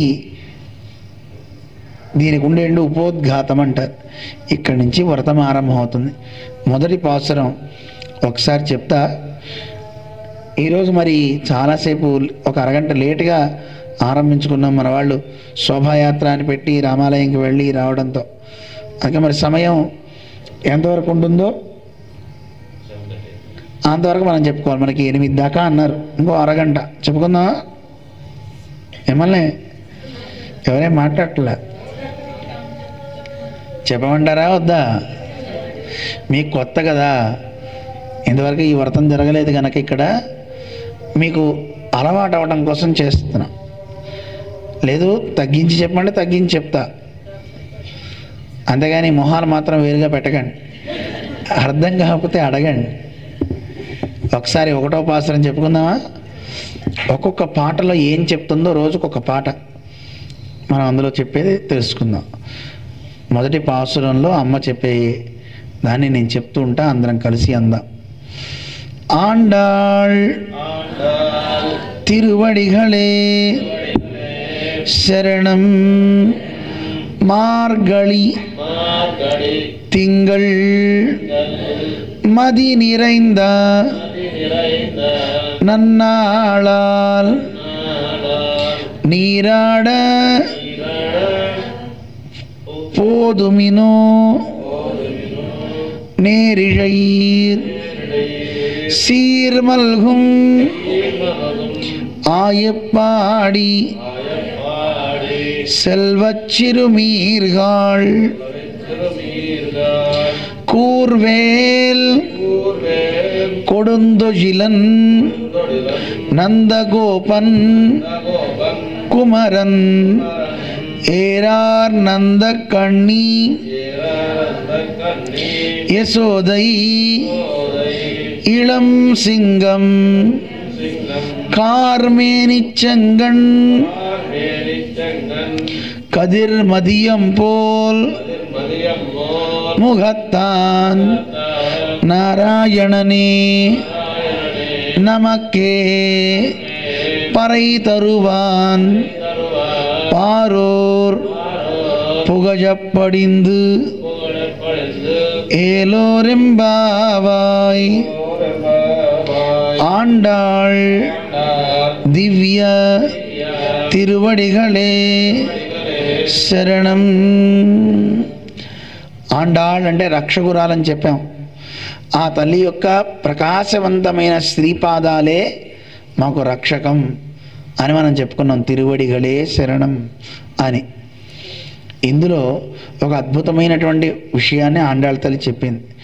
ఏం చెప్పిందో సూక్ష్మంగా అందులో ఉన్న సారాన్ని తేలిగ్గా మీ అందరికీ చెప్తా, జాగ్రత్తగా గ్రహిద్దురు. కానీ దాంట్లో విశేషార్థాలు కూడా ఉంటాయి. వాటి జోలికి అంతగా వెళ్ళామంటే కనుక మనం బయటికి రాలేం. కానీ విషయం తెలుసుకుంటూ వెళ్దాం. రెండు గబగబా చెప్తా, ధరిస్తూ ఉండండి, అన్నీ వింటూ ఉండండి.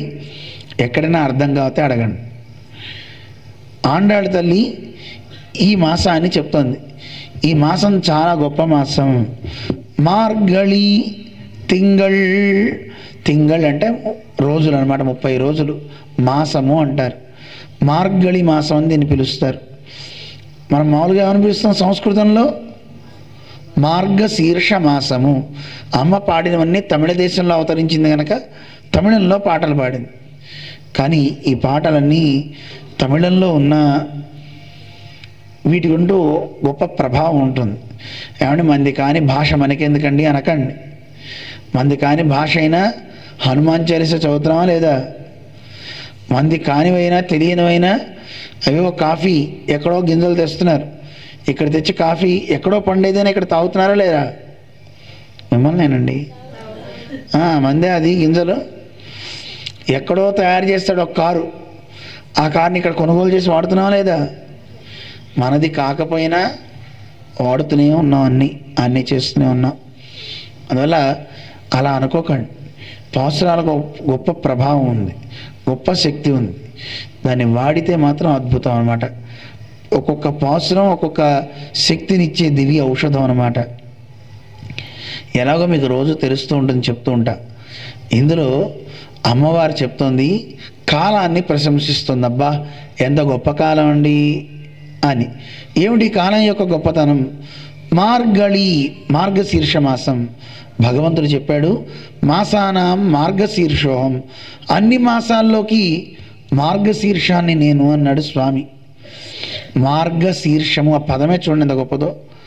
భగవంతుణ్ణి పొందేటువంటి మార్గాలలో శీర్షము అంటే శ్రేష్టమైనది అని అర్థం.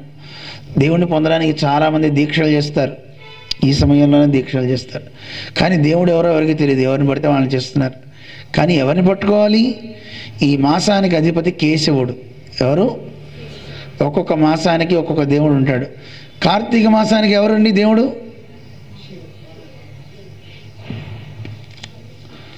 మీరు దానాలు చేశారా? ఎవరి పేరు మీద చేస్తారండి? ఏ దానం చేసినా, దీపదానం చేసినా, లేదు ఉసిరికాయ దానం చేసినా, దీపాలు వెలిగించిన ఎవరి కోసం చేస్తారు చెప్పండి? మా దగ్గర వ్రతాలు లేవని మీరే చెప్పారు కదండి. మీరు చెప్పకముందు నుంచే నేను వ్రతాలు మానేశానండి. శుద్ధ వైష్ణవుని అండి. కార్తీక దామోదర ప్రీతయే అంటారా అనరా? మనం ఏం చేసినా కార్తీక మాసం అంతా దామోదరుని యొక్క ప్రీతి కోసం. దామోదరుడు అంటే ఎవరు? కృష్ణుడు. ఒక్కొక్క మాసానికి ఒక్కొక్క దైవం. 12 నామాలతో దేవుణ్ణి పిలుస్తారు.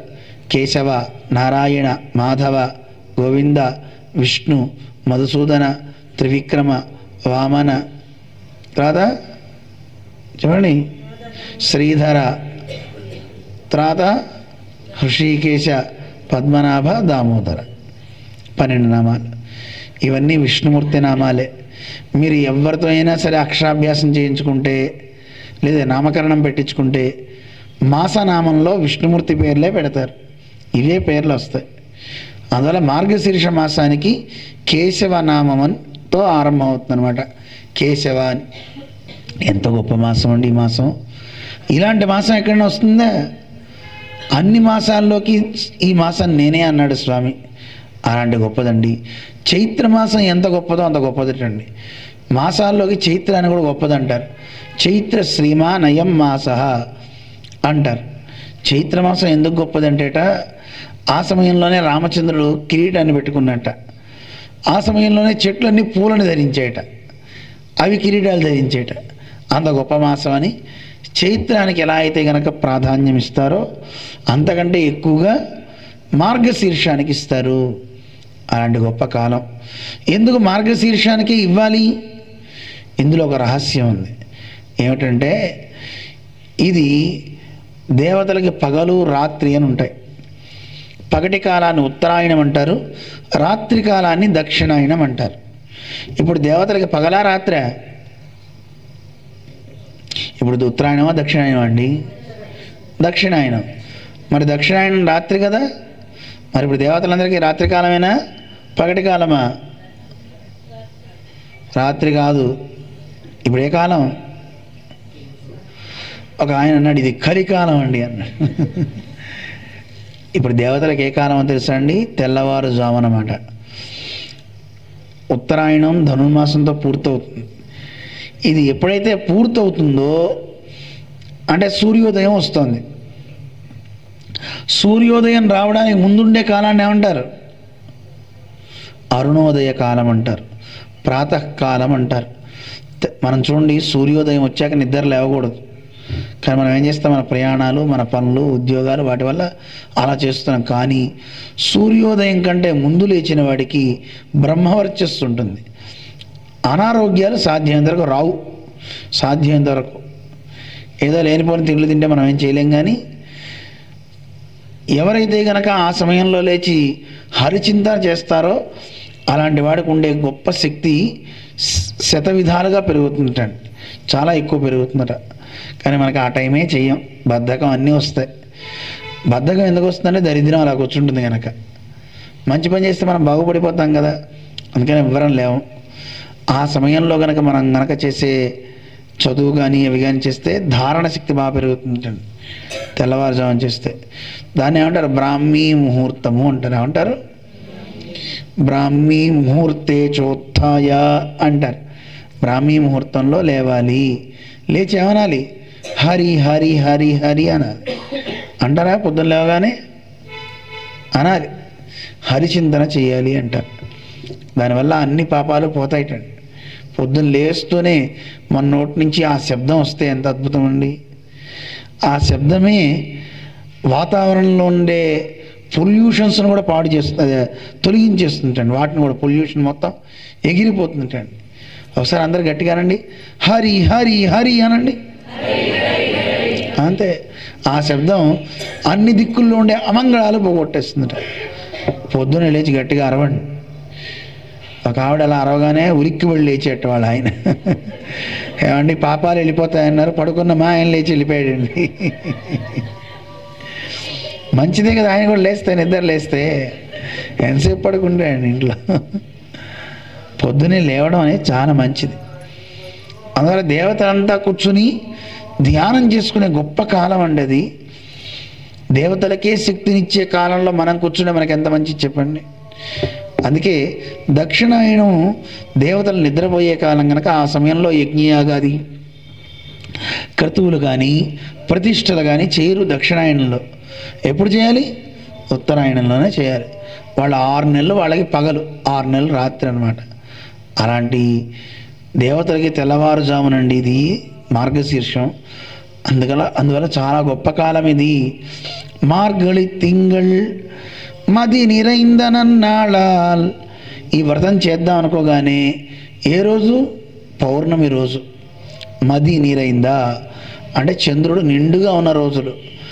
ఎప్పుడైనా సరే మనం లోకంలో చూస్తుంటారు, ముహూర్తాలు పెట్టుకునేటప్పుడు తారాబలం చంద్రబలం చూస్తారా? చూడరా? చంద్రబలం ఎలా ఉండాలి? చంద్రుడు క్షీణచంద్రుడు కాకూడదు, పూర్ణచంద్రుడై ఉండాలి. పూర్ణచంద్రుడైతే ఉండే ఫలం గొప్పదండి. అందువల్ల పూర్ణచంద్రుడిగా ఉంటే చంద్రబలం కూడా చాలా బాగుంటుంది.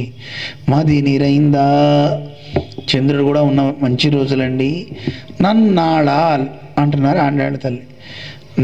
నన్నాళాలంటే మంచి రోజులు. ఏమిటి మంచి రోజులు? మన పెద్దలంతా కృష్ణుడిని చూడొద్దు, కృష్ణుడి దగ్గరికి వెళ్ళొద్దు అన్నవాళ్ళు వాళ్ళే మనల్ని దేవుడి దగ్గరికి పంపించారు అంటే ఇంతకంటే మంచిది ఏమిటి చెప్పండి? ఉంటుందా? మీ ఆయన మిమ్మల్ని ₹1 కూడా దాన ధర్మాలు చేసా నీ అంత చూస్తా అన్నాడు. కానీ ఆయనే నువ్వు చేయవే, వ్రతాలు చేయవే, ఇక 10,000 ఇస్తున్నా, 1,00,000 ఇస్తున్నా అని ఇచ్చాడు అనుకోండి, మీరేమంటారు? అబ్బో మా ఆయనకి నాకు మంచి రోజులు వచ్చాయండి, మా వారు పూజలు పునస్కారాలు వద్దంటున్నాడు, ఆయనే డబ్బులు ఇస్తున్నాయండి ఇప్పుడు అంటారా అనరా? మంచి రోజు అంటారా అనరా? అక్రూరుడు అని ఒక ఆయన ఉన్నాడండి కంసుడి దగ్గర. ఆ కొలువులో ఉండే ఆయన ఎప్పుడు కంసుడి సేవలే.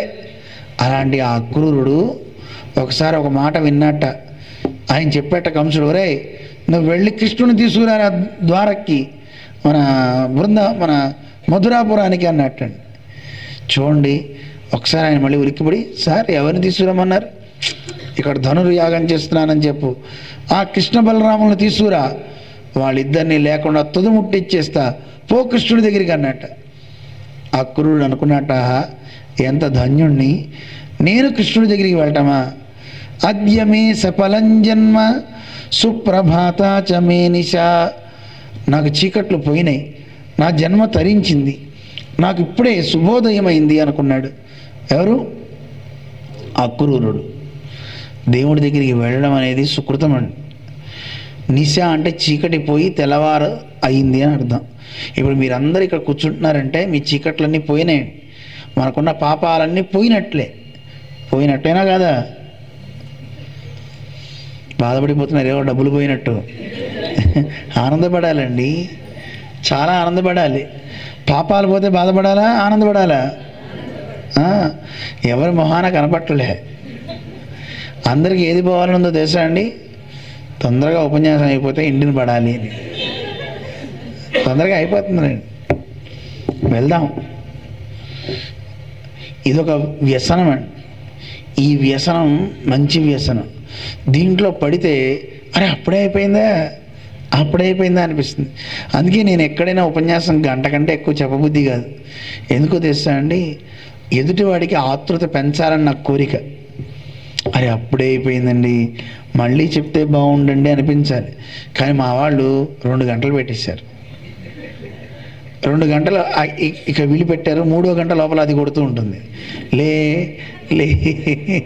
ఆకలిస్తూ ఉంటుంది, దాహం వేస్తూ ఉంటుంది కదండి. అందుకని ఒక్కొక్కరికి ఒక్కొక్కటి అనిపిస్తూ ఉంటుంది. అందుకే అన్ని గంటలకి కృష్ణుడితో చెప్పా షమ్మని. ఆయనకి నివేదన పెట్టేటప్పుడే గంట కొట్టాలి తప్ప మిగతా గంటలు ఎవరికి వినిపించకూడదు. ఉన్న కాసేపు మంచి వినాలి. అందువల్ల నన్నాళాల్ మీరంతా ఎంత పుణ్యం చేసుకుంటే, ఎంత కృష్ణానుగ్రహం ఉంటే ఇక్కడ కూర్చుంటారండి, వింటారండి. మంచి వినడానికి కూడా ఒక యోగ్యత ఉండాలి. అందుకే నన్నాళాల్ అని అంది ఆండాళ్తారు. ఎంత మంచి రోజు వచ్చేసాయో మనకి. మరి అందరితో అంటుందట, తిరుప్పావై వ్రతం చేద్దాం మనందరం రండి అని అందరినీ పిలుస్తూ, నీరాడ పోదుమినో అంది. స్నానం చేద్దాం రండర్రా అని పిలిచింది. ఇక్కడ నీరాడ పోదువీర్ అంటూ నీరాడ అనే ఒక మంచి పదం వాడిందండి అమ్మవారు. మామూలుగా చూడండి, స్నానం ఆడండి అనొచ్చు, స్నానం చేయరా అంటాం ఎవరినైనా. ఇంకాస్త పెద్దవాళ్ళనైతే స్నానం చేయండి అంటారా? వాళ్ళకి చెప్పేటప్పుడు ఏమంటారు? వాడే పదాల్లో మంచి మంచి పదాలు వేస్తుంటాం కదండి. అన్నం తిను అంటాం చిన్నవాళ్ళు. కొంచెం పెద్దవాళ్ళనైతే ఏమంటాం చెప్పండి?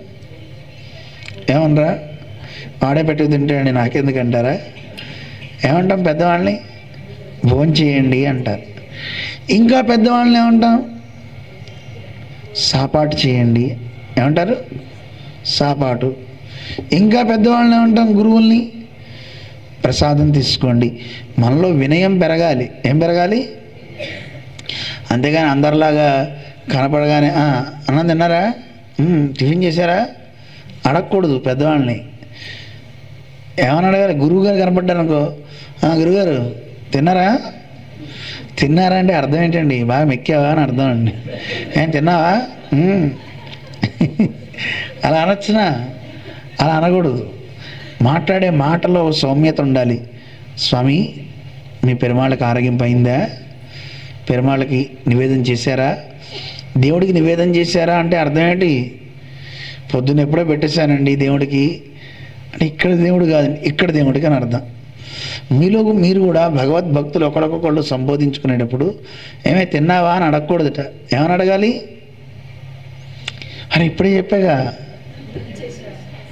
భోజనం చేసావా కూడా కాదు.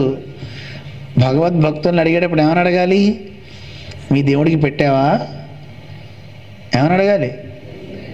తినేది మీరా దేవుడా? దేవుడే కదా. అందుకే పుట్టిన దగ్గర నుంచి మనకు తిండే లేదండి. మనకి ఉందా? కంచెలు కంచెలు తింటాం, కానీ మనం కాదు తినేది. మనం చెప్పకూడదుట, నేను తిన్నాను అనుకోకూడదుట. ఎవరు తిన్నారు? దేవుడే. ఈ మాట ఒక అద్భుతమైన విషయం చెప్తారు. గోపికలంతా దూర్వాస మహర్షి తపస్సు చేసేట. ఆయన తపస్సు పూర్తయిపోయిన తర్వాత ఆయనకి ఆహారం తీసుకుని వెళ్తున్నారు గోపికలంతా. యమున నది అవతల ఆయన కూర్చున్నాడు. యమున ఉప్పొంగి ప్రవహిస్తోంది. వెళ్తుంటే దాటడానికి పడవవాడు కూడా మా వల్ల కాదని వెళ్ళిపోయాడు. ఎలా, ఏం చేయాలి అని అడిగేట. అక్కడ కృష్ణుడు ఉన్నాడు. కృష్ణ కృష్ణ, ఈ నది దాటాలి, ఎలాగా అని అడిగితే అప్పుడు కృష్ణుడు చెప్పాట, నేను దారిమ్మన్నానని చెప్పండి. అస్ఖలిత బ్రహ్మచారి కృష్ణుడు చెప్పాడు. ఎవరు? కృష్ణుడు బ్రహ్మచారిట. బ్రహ్మచారి చెప్పాడని చెప్పండి, దారి ఇస్తుంది అంటే వీళ్ళు వెళ్ళిపోయి అమాయకులు గోపికలు. బ్రహ్మచారి కృష్ణుడు చెప్పాడు దారి ఊ అనగానే యమున దారి ఇచ్చేసిందట. ఏమైనా నడుచుకుంటూ వెళ్ళిపోయారు. ఆయనకి ప్రసాదం పెట్టేసి ఆయన మొత్తం కుండలో అదంతా తినేశాడు. తినగానే మళ్ళీ రాగానే యమున మళ్ళీ ప్రవహిస్తుంది. ఇందాక కృష్ణుడు ఏమన్నాడే, ఏం చెప్పాడే గుర్తులేదు. మీలాగానే ఇటు విన్నారు, ఇటు వదిలేశారు. వాళ్ళ పాప ఏం గుర్తురాక మళ్ళీ దూర్వాసుడి దగ్గరికి వెళ్ళారట. ఏంటమ్మా ఎందుకు వచ్చేసారంట. స్వామి, యమునా నది ప్రవాహం ఎక్కువ ఉంది, అటు వెళ్ళలేకపోతున్నాం. మరి ఇందాక ఎలా వచ్చారు? ఇందాక మా కృష్ణుడు, మా నల్లోడు ఉన్నాడు కదా, ఆయన ఏదో చెప్పేయండి మంత్రం, నేను మర్చిపోయామండి అన్నట్టు. ఆ మంత్రం గుర్తు రావట్లేదండి. సరే, నేను మంత్రం చెప్తా, అది చెప్పుకుంటూ వెళ్ళండి అన్నట్టు. దారిస్తుంది యమున. చెప్పండి స్వామి అన్నట్టు. నిత్యోపవాసి దూర్వాసుడు దారిమ్మన్నాడని చెప్పండి అన్నట్ట. వీళ్ళంతా వెళ్ళి నిత్యోపవాసి దూర్వాసుడు దారిమ్మన్నాడు అనగా యమున దారి ఇచ్చేసిందట. వెళ్ళిపోయారు. వెళ్ళిన తర్వాత అప్పుడు అన్నారు వీళ్ళందరూ, వస్తే వాడు ఇప్పటిదాకా అన్ని తినేసాడు కదా, తినేసి నిత్యోపవాసం అంటాడు ఏమిటి అంది ఒక ఆవిడ. పాపం ప్రార్థించినవాడికి ఏం తెలియదు, ఆవిడ ప్రార్థించేసింది. అందులో ఎవరో మీలాంటి వాడు తెలియగలవాడు ఒక ఆవిడ ఉంది. ఆవిడ ఎందండి అన్నమాట. అనగానే అవును, నిత్యోపవాసం ఆయన ఎందుకయ్యాడు, ఇప్పుడే కదా కనీసం అంత దూరం మోసుకొచ్చాం, కొంచెం తిని కొంచెం కూడా మనకి పెట్టలేదు, మొత్తం ఆవురావురు తిన్నాడు, మొత్తం అంతా ఆయనే, ఆయన నిత్యోపవాసం ఎలాగా అడిగితే అప్పుడు అక్కడికి నారదుడు వచ్చేట. నారదుడు చెప్తాడమ్మా, మీకు రహస్యం చెప్తా వినండి. అక్కడ దూర్వాసుడు నిత్యోపవాసాన్ని ఎందుకన్నారంటే, ఆయన తినే మెతుకేది తాను తిన్నాను అనుకోట్లా, తాను తాగే నీరైనా పాలైనా ఏవైనా కృష్ణార్పణం అంటున్నాడు. ఎవరికి ఇస్తున్నాడు? కృష్ణుడికి అర్పిస్తున్నాడు. అందువల్ల ఆయన తినడం లేదు, ఏది తింటలేదు. అందుకే ఆయన ఏ కర్మ అంటట్లా. అంటుతుందే? మనం ఏం చేస్తున్నాం, అన్నీ మనం అంటించుకుంటున్నాం. రాత్రి ఏం తిన్నామండి? పూరి తిన్నానండి, చపాతీ తిన్నానండి అంటున్నాం. పొద్దున్నేం తిన్నానండి, ఇది తిన్నా అది తిన్నా అని చెప్తున్నాం. నేను చేశానండి అద్భుతంగా అంటున్నాం. అందువల్ల నేను నేను అని నువ్వు చెప్పుకుంటున్నావు. కానీ నువ్వని చెప్పుకోక, ఏమని చెప్పుకోవాలి? నువ్వని చెప్పుకునే చోట దేవుని పెట్టు. కృష్ణ అని పేరు పెట్టండి. పెట్టచ్చా పెట్టకూడదా? పెట్టండి. ఈరోజు ట్రై చేయండి.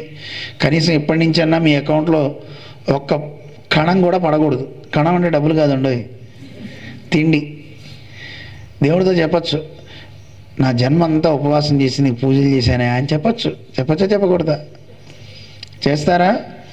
మీ ఆయనకి పెట్టేటప్పుడు ఆయన అనకపోయినా మీరే అనండి, కృష్ణార్పణం అని పెట్టండి. అది కూడా ఆయన అకౌంట్లో వేద్దామా?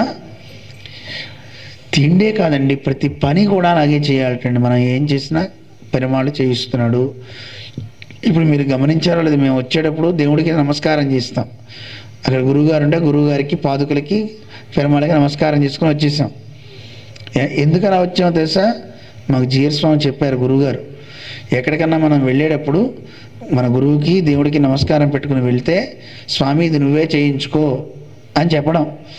నేను కూడా ఇప్పటికి వచ్చా కదా, ఇక్కడికి వచ్చేటప్పుడు స్వామి వాళ్ళు ఏదో వింటారట పాపం, ఒకటో పాసురం నాకేమొచ్చు, నువ్వే చెప్పించుకో, నువ్వేం చెప్తావో చెప్పు, ఒక సాధనంగా నన్ను పెట్టుకో, నా ద్వారా నువ్వు చెప్పించు అని ప్రార్థన చేసి రమ్మంటారు స్వామివారు.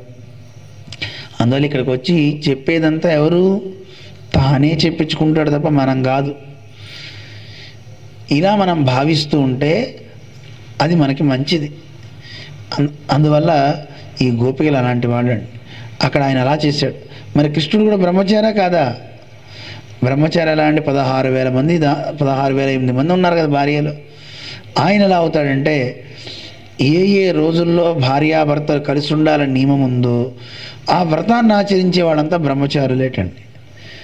అంటే ఏ సమయంలో అది ఎప్పుడు ఎలా అని నియమాలు మనకి శాస్త్రం చెప్పింది. అలా గనక సాంసారిక జీవనాన్ని సాగించే దంపతులు ఇద్దరు బ్రహ్మచారుల కిందే లెక్క. కృష్ణుడు ఆ నియమాన్ని పాటించేవాడు, రాముడు ఆ నియమాన్ని పాటించేవాడు. అందుకే వాళ్ళు బ్రహ్మచారులు. రామాష్టోత్తరంలో కూడా ఆయన బ్రహ్మచారిగా చెప్తారు, కృష్ణుడిని బ్రహ్మచారి అని చెప్తారు. అందువల్ల అలాంటి వాళ్ళు చెప్తే అవన్నీ ఆగిపోతాయి. ఏవైనా పని చేయాల్సిందే, అంతటి గొప్పవాళ్ళు వాడు. అందుకని నీరాడ పోదువీర్ పోదుమినో, స్నానం ఆడడానికి రావాలన్నవాడు అంటే మంచి పదం వాడడం అనేది మీకు చెప్తూ ఇక్కడికి వచ్చాం మనం ఈ దృష్టాంతానికి. గౌరవ పదం భోజనం చేయండి అనే దాని దగ్గర పెద్దలకి పెట్టేటప్పుడు ఏమనాలి? పెద్దలకి పెట్టేటప్పుడు మీ దేవుడికి పెట్టారా, మీ దేవుడు ఆరగింపయిందా అని అడగాలి. అడుగుతారా ఇక నుంచి అందరూ? ఒకరికొకరు కూడా గోపికలట ఒకళ్ళకొకళ్ళు పరస్పరం గొప్ప భావంతో వాళ్ళు ఉన్నారట. నీరాడండి అని పిలుస్తున్నారంటే ఎంత గౌరవవాచకం చేసింది ఆండాళ్ళ తల్లి. భక్తుల్ని గౌరవించాలి. నిజమైన వైష్ణవుడు ఎవరు? ఒక భక్తుడు కనపడితే సాష్టాంగ నమస్కారం చేయాలట. దండవత్ ప్రణమేత్ భువి, ఒక దండాన్ని వదిలితే ఎలా కర్రలా పడిపోతుందో అలా పడాలి. అయితే ఆడవాళ్ళు అలా చేయకూడదు. ఆడవాళ్ళు మోకాళ్ళ మీద నమస్కారం చేయాలి, మగవాళ్ళు పూర్తిగా పడుకుని నమస్కారం చేయాలి. ఇది నియమం. అంతే తప్ప గురువుగారు కనపడ్డారనుకోండి, నమస్కారం గురుగారు అని కళ్ళు ఆర్పడం, తలదించడం, అవి ఆంబోతులు ఎద్దులు చేస్తాయండి పనులు. మీరు ఆవు దగ్గరికి వెళ్ళండి, ఆంబోతుల దగ్గరికి వెళ్ళండి, ఏమంటాయి? అంటాయి. తలలూపేవి అవే. గంగిరెద్దులాగా మనం ఊపకూడదు తలకాయ. తలని ఏం చేయాలి? తల వంచాలి, తల వంచి నమస్కరించాలి తప్ప అలా మోర ఎత్తుకుని ఉండడం ఇలాంటివి చేయొద్దని అంటారు. భక్తులంటే అంత గొప్పతనం ఉండాలట, భక్తుల్ని గౌరవించాలట. ఇది మనకి శాస్త్రం చెప్తుంది, సాక్షాత్తు భగవంతుడే చెప్పాడు. నా యందు అచంచలమైన భక్తి కలిగిన వాడు ఎవడైనా ఉంటే అలాంటి వాడిని నాలాగా చూడండి. తస్మై దేయం తతో గ్రాహ్యం సచ పూజ్యో యదాహ్యం, నన్ను ఎలా పూజిస్తారో అలా పూజించండి అని చెప్పాడు పరమాత్మ. అంత గొప్పతనం భక్తులకు ఉందండి. ఇప్పుడు మీరంతా భక్తులైనా కాదా? ఎంతమంది భక్తులు చెప్తా తర్వాత. భక్తులు అంటే ఎవరు, మనమా కాదా చూద్దాం. ఇందులో వస్తుంది నీరాడ పోదువీర్ పోదుమినో, స్నానం చేయాలంటే రండర్రా అని అందరినీ గౌరవించి చక్కగా పిలిచిందమ్మ. నేరిజయీర్, ఎన్నెన్ని ఆభరణాలు వేసుకున్నారా మీరంతా అని అంటుంది. విలక్షణమైన ఆభరణాలు కలవాళ్ళు అని. ఏమండి స్నానంకి వెళ్ళేటప్పుడు ఆభరణాలు వేసుకుని వెళ్ళొచ్చా చెప్పండి? అంటే వీళ్ళకున్న, మీకు చెప్పే కదా, తిరుప్పావై అనేది ఒక కావ్యం. కావ్యానికి లక్షణం పైకి కనిపించేది ఏది కాదు, లోపల అంతరార్థం ఉంటుంది. ఆభరణాలు వేసుకుని రావడం అంటే అర్థం ఏమిటి అంటే, భగవద్భక్తులకు ఉండాల్సిన ఆభరణాలు ఏమిటి చెప్పండి? గట్టిగా ఆలోచించాలి. మిగతా వాళ్ళకి ఆభరణాలు దుద్దులు, బంగారపు ఆభరణాలు, వడ్డాణాలు ఏవో ఉండొచ్చు. కానీ భగవద్భక్తుడికి ఆభరణం ఏమిటి? కర్మ, జ్ఞాన, భక్తి, విరాగము, ఇవి కదా ఆభరణాలు. మన ఆళ్వార్లు కూడా చెప్తారు కదా, ఎలాంటి ఆభరణాలు అంటేట, బద్ధేనాంజలిన నతేన శిరస గాత్రై సరోమోద్గమై కంఠేన స్వరగద్గదేన నయనేన ఉద్గీర్ణ బాష్పాంబున. ఎలా ఉండట భగవద్భక్తుడు అంటే? వాడు రెండు చేతులు ఎప్పుడు ఇలాగే జోడిస్తాడట భగవంతుడి దగ్గరికి వెళ్ళేటప్పుడు. ఈ చేతులు వదలడట. దీన్ని ఏమంటారు? అంజలి అంటారు. అంజలి పరమాముద్ర క్షిప్రం దేవ ప్రసాదిని. ఈ ముద్ర వేస్తే నీళ్ళల్లో ఉప్పురాయి వేస్తే ఎలా కరిగిపోతుందో దేవుడు అలా కరిగిపోతాడు. ఈ ముద్రకు అంత ప్రభావం ఉంటుంది. ఉంటుందా ఉండదా? మన ఎవరైనా దండించడానికి వస్తే తప్పైపోయిందండి సారీ అండి అంటే వదిలేస్తారా వదిలేరా? పో అంటారు. మామూలు సామాన్యమైన వ్యక్తికి ఇలా ఉంటే దేవుడికి ఎలా ఉంటుందండి? ఈ ముద్ర వేస్తే కరిగిపోతారట, ఉబ్బి తబ్బిబ్బైపోతారంటారు కదా. చాలరా నాయన ఆపరా, నాయన ఆపరా అంటారట. అలాంటి మంచి మంచి లక్షణాలు. బద్ధేనాంజలిన ఆనతేన శిరసా, శిరస్సుని ఉంచాలటండి. రావణాసుడిలాగా ఇలా పెట్టకూడదటండి. ననమేయం, రావణాసుడు అంటాడు, నన్ను బాణం పెట్టి కొట్టినా చీల్చినా 2 ముక్కలు చేసినా వెనక్కి పడతా తప్ప ముందుకు బండి అన్నాడు. ముందుకు పడితే నమస్కారం చేసినట్టు కదా. రావణాసుడు సంతతి ఇంకా ఉంది, ఉండొచ్చు అలాగా. నమస్కారం చేస్తా అనాలటండి. అందువల్ల బద్ధేనాంజలిన ఆనతేన శిరసా, శిరస్సును ఉంచడం. ఇది భక్తుల లక్షణాలండి. ఇవన్నీ ఉన్నాయా లేవో మనం చెక్ చేసుకోవాలి. నయనేన ఉద్గీర్ణ బాష్పాంబున, కళ్ళ నుంచి నీళ్ళు అలా ఆనంద బాష్పాలు కారాలటండి దేవుడి పేరు చెప్తే. కంఠేన స్వరగద్గదేన, కంఠం గద్గదం అవ్వాలటండి. గద్గదం అంటే ఎప్పుడైనా బాగా మనకి ప్రేమ ఎక్కువైపోతే మాటలు రావు చూడండి, వస్తాయా? మనం ఎక్కి ఎక్కి ఏడుస్తున్నప్పుడు వచ్చే మాటల్లాగా అయిపోతాయండి. రోమాంచనం అయిపోతాయండి, రోమాలన్నీ నిక్కబొడుచుకుంటేటండి. దీంట్లో ఒక్కటన్నా ఉంటే మనం భక్తులం ఉందా? ఇప్పుడు మనం భక్తులమైనా ప్రశ్న వేసుకోవాలి. అందుకే చక్కగా అంజలి, ఈ ముద్ర చాలా గొప్పదండి. ఈ ముద్రని మించిన గొప్ప ముద్ర ఇంకోటి లేనే లేదు. వాణ్ణి మన స్వాధీనం చేసే గొప్ప ముద్ర. అందుకని ఎప్పుడు ఈ ముద్ర వదిలిపెట్టకండి. ఆయన్ని తలుచుకుంటూ తలుచుకుంటూ తలుచుకుంటూ కళ్ళ వెంట నీళ్లు కారాలి. ఆ కారేది ఏడుపులా రాకూడదు.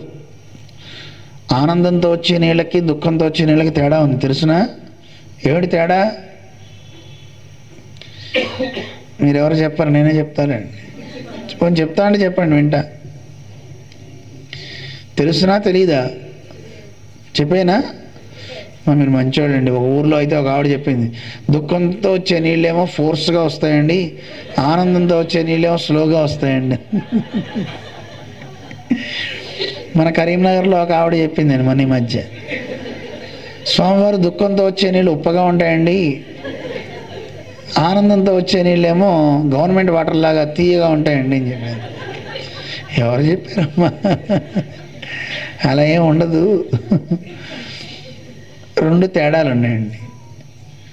ఆహ్లాద శీత నేత్రాంబు, ఆనందంతో వచ్చే నీళ్ళు తక్కువ వచ్చినా చల్లగా ఉంటాయి. మీకు ఎప్పుడు ఆనందం బాగా వస్తాయి, నీళ్ళు కారుతాయి కదా, అవి ఎలా ఉంటాయండి? చల్లగా ఉంటాయి. దుఃఖంతో వచ్చే నీళ్ళు వేడిగా ఉంటాయి. ఎవడన్నా లాచి పెట్టి కొట్టాడు అనుకోండి, లేదా తిట్టాడు అనుకోండి, ఒళ్ళు వేడెక్కిపోదు మనకి. బాధతో వచ్చే నీళ్ళు ఎలా ఉంటాయి? వేడిగా ఉంటాయి.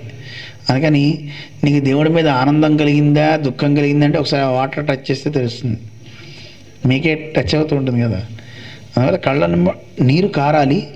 ప్రేమతో ఆయన్ని భావించండి, తండ్రి ఇలాంటి గొప్పవాడివి, ఎంతో గొప్పవాడివి నా హృదయంలో ఉండడమే కాకుండా నాకు ఎదురుగుండా మూర్తి భవించి కూర్చున్నావా తండ్రి, నేను గుర్తించలేకపోతున్నానే, ఇంకా తెలుసుకోలేకపోతున్నానే అని ఒక బాధతో కళ్ళ వెంట నీరు కారాలటండి. ఇది భక్తుల లక్షణం. కొంతమంది ప్రార్థన పేరుతో కొంతమంది చేయిస్తుంటారట బయట, ఓ ఏడుస్తూ ఉంటారట గట్టి గట్టిగా, అయ్యో అయ్యో అయ్యో అని. అలా ఏడుపు ఉండకూడదు. అది అప్రయత్నంగా రావాలి తప్ప దొంగ ఏడుపులు ఏడవకూడదు. చేయొచ్చాలాగా. ఇవి లక్షణాలటండి. ఈ లక్షణాలు కలిగిన వాళ్ళు ఆభరణాలు కలిగిన వాళ్ళు. అందుకే ఆండాళ్ళ తల్లి ఏమంటున్నారు, అబ్బా మీలో ఎంత గొప్ప ఆభరణాలు కలిగిన వాళ్ళర్రా, ఇలాంటి వైలక్షణ్యాలన్నీ కలిగి ఉన్నారు మీరంతా. నేరిజైర్ అని ఇలాంటి ఆభరణాలు రావడానికి గల కారణం ఏమిటో తెలుసా? ఈ ఊరు. ఏ ఊరు? కిన్వర్ట్ కాదండి, రేపల్లె. సీర్ మల్ఘుమాయ పాడి, సంపదలు బాగా వృద్ధి పొందుతున్నటువంటి రేపల్లెటండి. ఆయిప్పాడి అంటే రేపల్లె. ఎందుకు సంపదలు పెరుగుతున్నాయి? అంతకుముందు సంపదలు ఏం లేవు. ఎప్పుడైతే కృష్ణ పరమాత్మ వైకుంఠం నుంచి అక్కడ అడుగు పెట్టాడో, అడుగు పెట్టడం వల్ల సంపదలు పెరిగాయటండి. అది ఆ ఊరు సంపద, గొప్ప సంపద. పశువులు కూడా అంతే. ఓ బోలంత పాలు పెరుగు నెయ్యి అన్నీ ఇచ్చేస్తున్నాయి. జీరస్వామి ఎప్పుడు చెప్తుంటారు, ఒక గోవు కుండుడ పాలు ఇస్తే తోడు పెడితే మళ్ళీ కొండెడు పెరుగు వస్తుందండి. కొండెడు పెరుగుని తరిస్తే కొండెడు వెన్న వస్తుందండి. కొండెడు వెన్నని కాస్తే నెయ్యి ఎంత రావాలి? మళ్ళీ కొండెడే వస్తాయటండి. ఎక్కడన్నా చూస్తాం అలాగా. కానీ అక్కడ అదే విచిత్రం అంటండి. ఆ ఊళ్ళో ఉన్న విచిత్రం. అంత సంపదలు బాగా పెంచే ఊరండి ఆ ఊరు. ఏ ఊరది? ఆయప్పాడి. ఇంకో విశేషం కూడా చెప్తారు. సంపద అంటే ఏమిటో తెలుసా అండి? చిన్న చిన్న వయస్సుల్లో ఉండేటువంటి గోపికలంతా ఉన్న ఊరండి. అందువల్ల అది సంపద కలిగిన ఊరు. ఏమిటి సంపద అంటే ప్రతి గోపికని ముట్టుకోని గోపిక ఎవరు లేరటండి. కృష్ణుడి చేత ముట్టుకోబడని గోపిక ఎవరు లేరట. అందరినీ తాకేట, అందరినీ స్పృశించేట ఆయన. అందరూ లేత వయస్సులో ఉన్నవాళ్ళే. అంటే లేత వయస్సు అంటే అర్థం ఏమిటి? అందరూ పరమాత్మని ఆరాధించాలనుకునేటువంటి భక్తులే. అందువల్ల అందరూ అలాంటి భక్తి కలిగిన వాళ్ళ హృదయాల్లో తాను ఆసీనుడై ఆ విధంగా వాడిని స్పందింపజేస్తున్నాడు పరమాత్మ. ఆ ఊరికి పేరేంటండి? ఆయప్పాడి. అబ్బా ఏం ఊరండి అంటే రేపల్లె. ఎలాంటి ఊరో తెలుసా అండి? అంతా ఉత్తి అమాయకులండి. ఆ రేపల్లో ఉండే గోపికలకి అసలు ఏమీ తెలియదుటండి. పల్లెటూరు బయట అంటుంటారు చూడండి. అక్కడ ఉన్నవాళ్ళ గోపికలంతా అంత అమాయకులు. కృష్ణుడు ఏది చెప్తే అదే వింటారు. అలాంటి వాళ్ళంతా గోపికలు ఉన్న ఊరు ఆయప్పాడి. ఇంకా విశేషం ఏంటో తెలుసా? సాక్షాత్తు కృష్ణుడిని కట్టి కొట్టిన ఊరండి అది. ఆయన కట్టేసి కొట్టిన ఊరు ఏదైనా ఉందండి? ఆయన అక్కడ ఒక తల్లి కట్టేసింది యశోదమ్మ. మిగతా గోపికలు ముట్టికాయలు ముట్టారు. ఆడరా ఆడు నీ గ్లాస్ మజ్జిగిస్తా అని ఆడించేటండి. మరి ఈయన తక్కువ వాడండి. ఎలాంటిది ఆ ఊరు అంటే ఇంద్రయాగం చేస్తే వానలు పడతాయి, ఇంద్రుడికి నివేదన పెడతా అంటే మీ మొహం వానలు పడడానికి ఇంద్రుడు కాదు కారణం, మన ఊళ్ళో ఉన్న కొండ అన్నట్టండి. ఇంద్రుడికి పెట్టే అన్నాన్ని మొత్తాన్ని కొండకి పెట్టించి కొండ రూపంలో తానుని మొత్తం ఆరగించి బేవమన్నట్ట. అందరూ ఓ కృష్ణుడు చెప్పింది నిజమే అనుకుని అందరి మాట నమ్మేలా చేసేటువంటి వాడు కృష్ణుడు. అలాంటి ఊళ్ళో ఉన్న వాళ్ళంతా అంత అమాయకులుట. అలాంటి ఊరండి ఆ ఆయప్పాడి రేపల్లె అంటారు. సీరుమల్గుమా ఎప్పాడి ఊరు బాగుంది. అక్కడ ఉండేవాళ్ళంతా ఎలాంటి వాళ్ళు? ఆభరణాలు ధరించిన వాళ్ళు. ఇంకా ఎలాంటి వాళ్ళు? సెల్వచ్చిరుమీర్గాళ్. అక్కడ ఆభరణాలు చెప్పారు, ఇక్కడేమో సంపదలు కలిగినటువంటి గోపికలట వీళ్ళంతా. ఏమిటి సంపదలు? ఇందాక చెప్పిందేమో ఆభరణాలేమో ఈ ముద్రలు, శిరస్సున నమస్కారం చేసుకోవడం, శిరస్సు ఉంచడం, కళ్ళ వెంట నీరు కారటం, ఇవన్నీనేమో ఆభరణాలు. ఇప్పుడేమో సంపదలు ఉన్నాయట. ఆ సంపదలు మీకు ఇందాక చెప్పా కదా, పరమాత్మ గురించే పనులు చేస్తారు. పరమాత్మను తెలుసుకుంటూ ఆయన భావిస్తుంటారు, అది జ్ఞానం అంటారు. ఆయన మీద ప్రేమ బాగా ఒలికిస్తూ ఉంటారు, అది భక్తి అంటారు. ఆయన తప్ప మిగతా వేటి మీద వాళ్ళకి దృష్టి ఉండదు, అది వైరాగ్యం అంటారు. ఈ జ్ఞాన భక్తి వైరాగ్యాలు కలిగి ఉన్నారు. ఇవే వీళ్ళకి సంపదలు. ఒక్కొక్కటి గుర్తుపెట్టుకోండి. సెల్వచ్చిరుమీర్గాళ్. ఓ ఇప్పటిదాకా అధికారి స్వరూపం చెప్పారు. ఎవరి వ్రతం చేయాలి? స్నానం చేయాలనే కోరిక ఉన్న వాళ్ళందరూ రండి అని పిలిచిందమ్మ. స్నానం అంటే ఏం చెప్పా? కృష్ణుడితో కలయిక. ఎంతమంది కృష్ణుడితో కలవాలనుకుంటున్నారు వాళ్ళందరూ ఈ వ్రతంలోకి రావచ్చు అని ఆండాళ్ళ తల్లి పిలిచింది. కృష్ణుడిని పొందుదాం అందరం చెప్పండి. ఎంతమంది కృష్ణుడిని చేరాలనుకుంటున్నారు? ఊళ్ళో ఎవరు లేరా? కృష్ణుడు ఎంతమందికి కావాలండి? అందరికి కావాలి. చెయ్యెత్తన వాళ్ళందరి పని రాత్రి కల్లోకి వచ్చి చెప్తాడు, ఏమర్రా స్వామి అడిగితే నా పరువు తీస్తారా అంటారు కదండి. అందువల్ల కృష్ణ పరమాత్మ కావాలి అనుకున్న వాళ్ళందరూ చేతులు ఎత్తండి, మార్గళి స్నానం చేద్దాం రండి అని కోరికుంటే చాలండి. ఎవరికైతే పరమాత్మని పొందాలనే కోరికుంటుందో ఆ కోరికున్న వాళ్ళ హృదయంలో ఆయన చేరి అజ్ఞానాన్ని తీసేసి జ్ఞానదీపాన్ని పెడతాడు పరమాత్మ. అంతటి గొప్పవాడు ఆయన. అటువంటి స్వామి ఎవరో తెలుసునా అని ఆయన గురించి వర్ణిస్తున్నారు ఆండాళ్ళ తల్లి ఈ పాసురంలో. ఎవరో కాదురా, ఆయన కూర్వేల్ కొడుందు జిలన్ నందగోపన్ కుమరన్. వేలాయుధాన్ని ధరించుంటట వాళ్ళ నాన్న. తండ్రి పేరు చెప్పింది అమ్మవారి. ఇప్పుడు ఎవరైనా నందగోపుడు కృష్ణుడు పుట్టక ముందు అసలు ఆయన ఆయుధమే పట్టడు. అలాంటి ఆయన ఆ బల్లెని ఎక్కడో పారేశాడు. కృష్ణుడు పుట్టాక ఆ బల్లెని తీసుకున్నట్ట అది తుప్పు పట్టిపోయిందట. ఎందుకు? ఆసురీ ప్రవృత్తి ఎక్కువ పెరిగిపోయింది. రాక్షసులు ఎందులో వస్తాడో తెలియట్లేదు. ఒక ఆవిడ గొల్ల రూపంలో వచ్చింది, ఇంకోడేమో శకడాసుడిగా బండి రూపంలో వచ్చాడు. కృష్ణుడిని ఏం చేస్తారోనని ఉయ్యాల మీదకి వెళ్ళే చీమను కూడా కింద పడేసి దాన్ని కొట్టేస్తున్నట్ట నందుడు. మరి పాపం కదండి, తప్పు కదా, చెయ్యొచ్చు అలాగా? మన్నిమిత్త కృతం పాపం అపిధర్మాయ కల్పతే అంటారు. పరమాత్మ గురించి ఎవడైతే గనక అమ్మో ఆయనకి ఏం జరగకూడదు అనే దృష్టితో తప్పు పాపం చేసినా అది ధర్మమే తప్ప తప్పు కాదుటండి. అది చెప్తారు. అందువల్ల నందుడు అంటే అంత గొప్పవాడండి. అటువంటి నందుని యొక్క కుమారుడు, విధేయుడు అంటున్నారు. నందునికి విధేయుడు. చాలామంది కృష్ణుడు చేసే అల్లరిని తీసుకుని విని వచ్చి కంప్లైంట్ చేసేట నందుడికి, ఏమయ్యా నువ్వన్నా చెప్పయ్యా, మీ వాడి అల్లరి తట్టుకోలేకపోతున్నావు అంటే కృష్ణుడు ఎక్కడున్నాడో పిలవండి అన్నాడు. నందుడు కృష్ణ కృష్ణ అని గట్టిగా పిలిచేట. మనవాడు అలా నడుచుకుంటూ వచ్చి నాన్నగారు అని సాష్టాంగం పెట్టేటండి. అలా పడి నమస్కారం పెట్టి నాన్నగారు చెప్పండి అనంట. తండ్రికి అనిపించిందట, ఏమండి మీ ఇంటికి వచ్చి పాలు పెరుగు తాగాడంటారా, కుండలు పగలగొట్టాడంటారా, ఎప్పుడన్నా మీ పిల్లలు ఇలా నమస్కారం చేశారా అని వాళ్ళ క్లాస్ మిగుతుంటే కృష్ణుడు రెప్పలెగరేస్తున్నాయి అయిందా అని మళ్ళీ తండ్రి చూడగానే నాన్నగారు అంటున్నట్ట. నవరస నటన సార్వభౌముడు అంటుంటారు, ఎవరెవరికో పేర్లు చెప్తారు.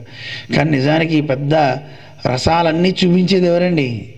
ఈయనే, కృష్ణుడే.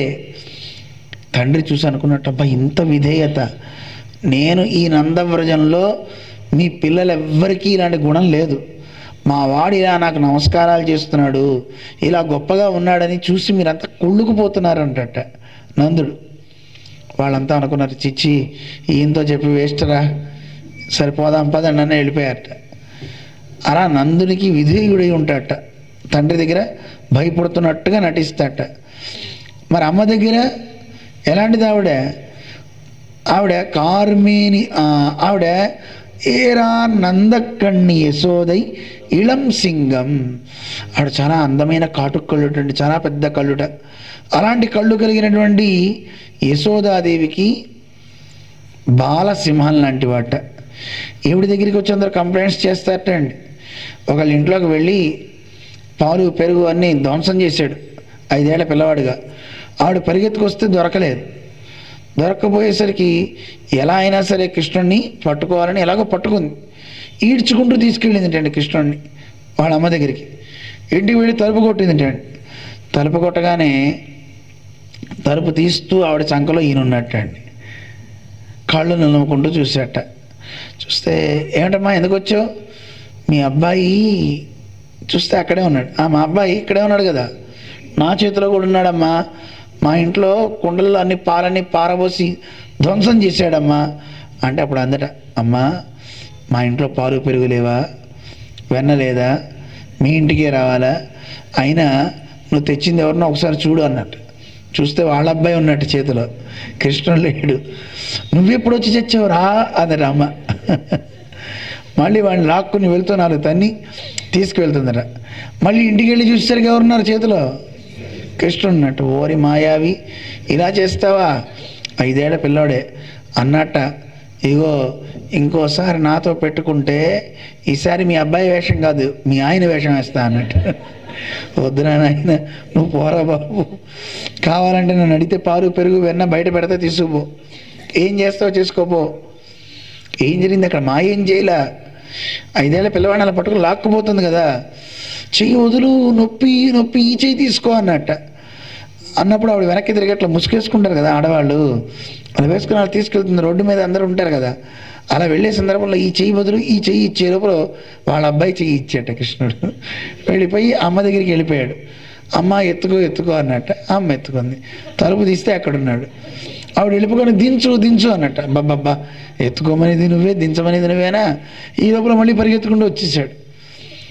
ఆవిడ లాక్కి వెళ్తుంటే ఈ పిల్లాడు అన్నట్టు అమ్మ నొప్పి నొప్పి అంటే ఆ చెయ్యవు వెదవాయ్ అందట. ఈ లోపల వాడిని పక్కకి పంపించి వీడి చెయ్యి ఇచ్చట. ఇలా కృష్ణ పరమాత్మ మాయావి. తల్లే వాళ్ళు వచ్చి కంప్లైంట్ చేస్తే మా ఇంట్లో లేవా అన్నప్పుడు ఇంకెంత అల్లరి చేస్తారో చెప్పండి.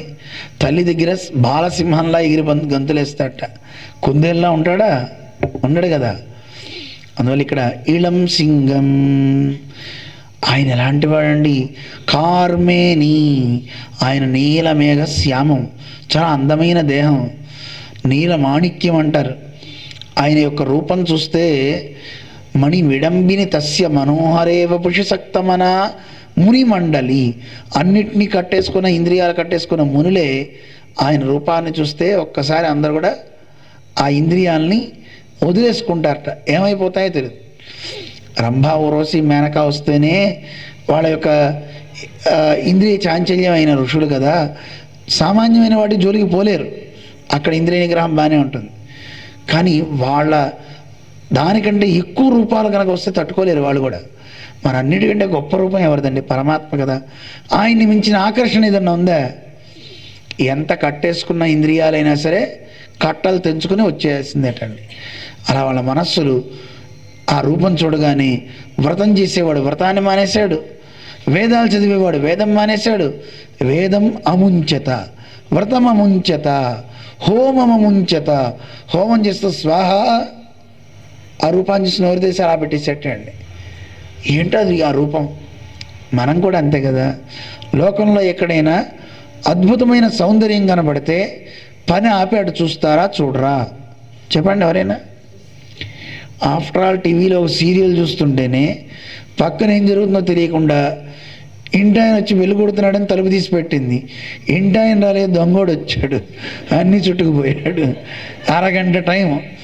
ఆ అరగంట టైంలో ఆమెను డిస్టర్బ్ చేయకుండా అన్నీ తీసుకెళ్ళిపోయాడు. ఈవిడ తల కూడా తిప్పలేదండి, సీరియల్ చూస్తూనే ఉంది. ఆంధ్ర ప్రాంతంలో నెల్లూరు దగ్గర జరిగిందట.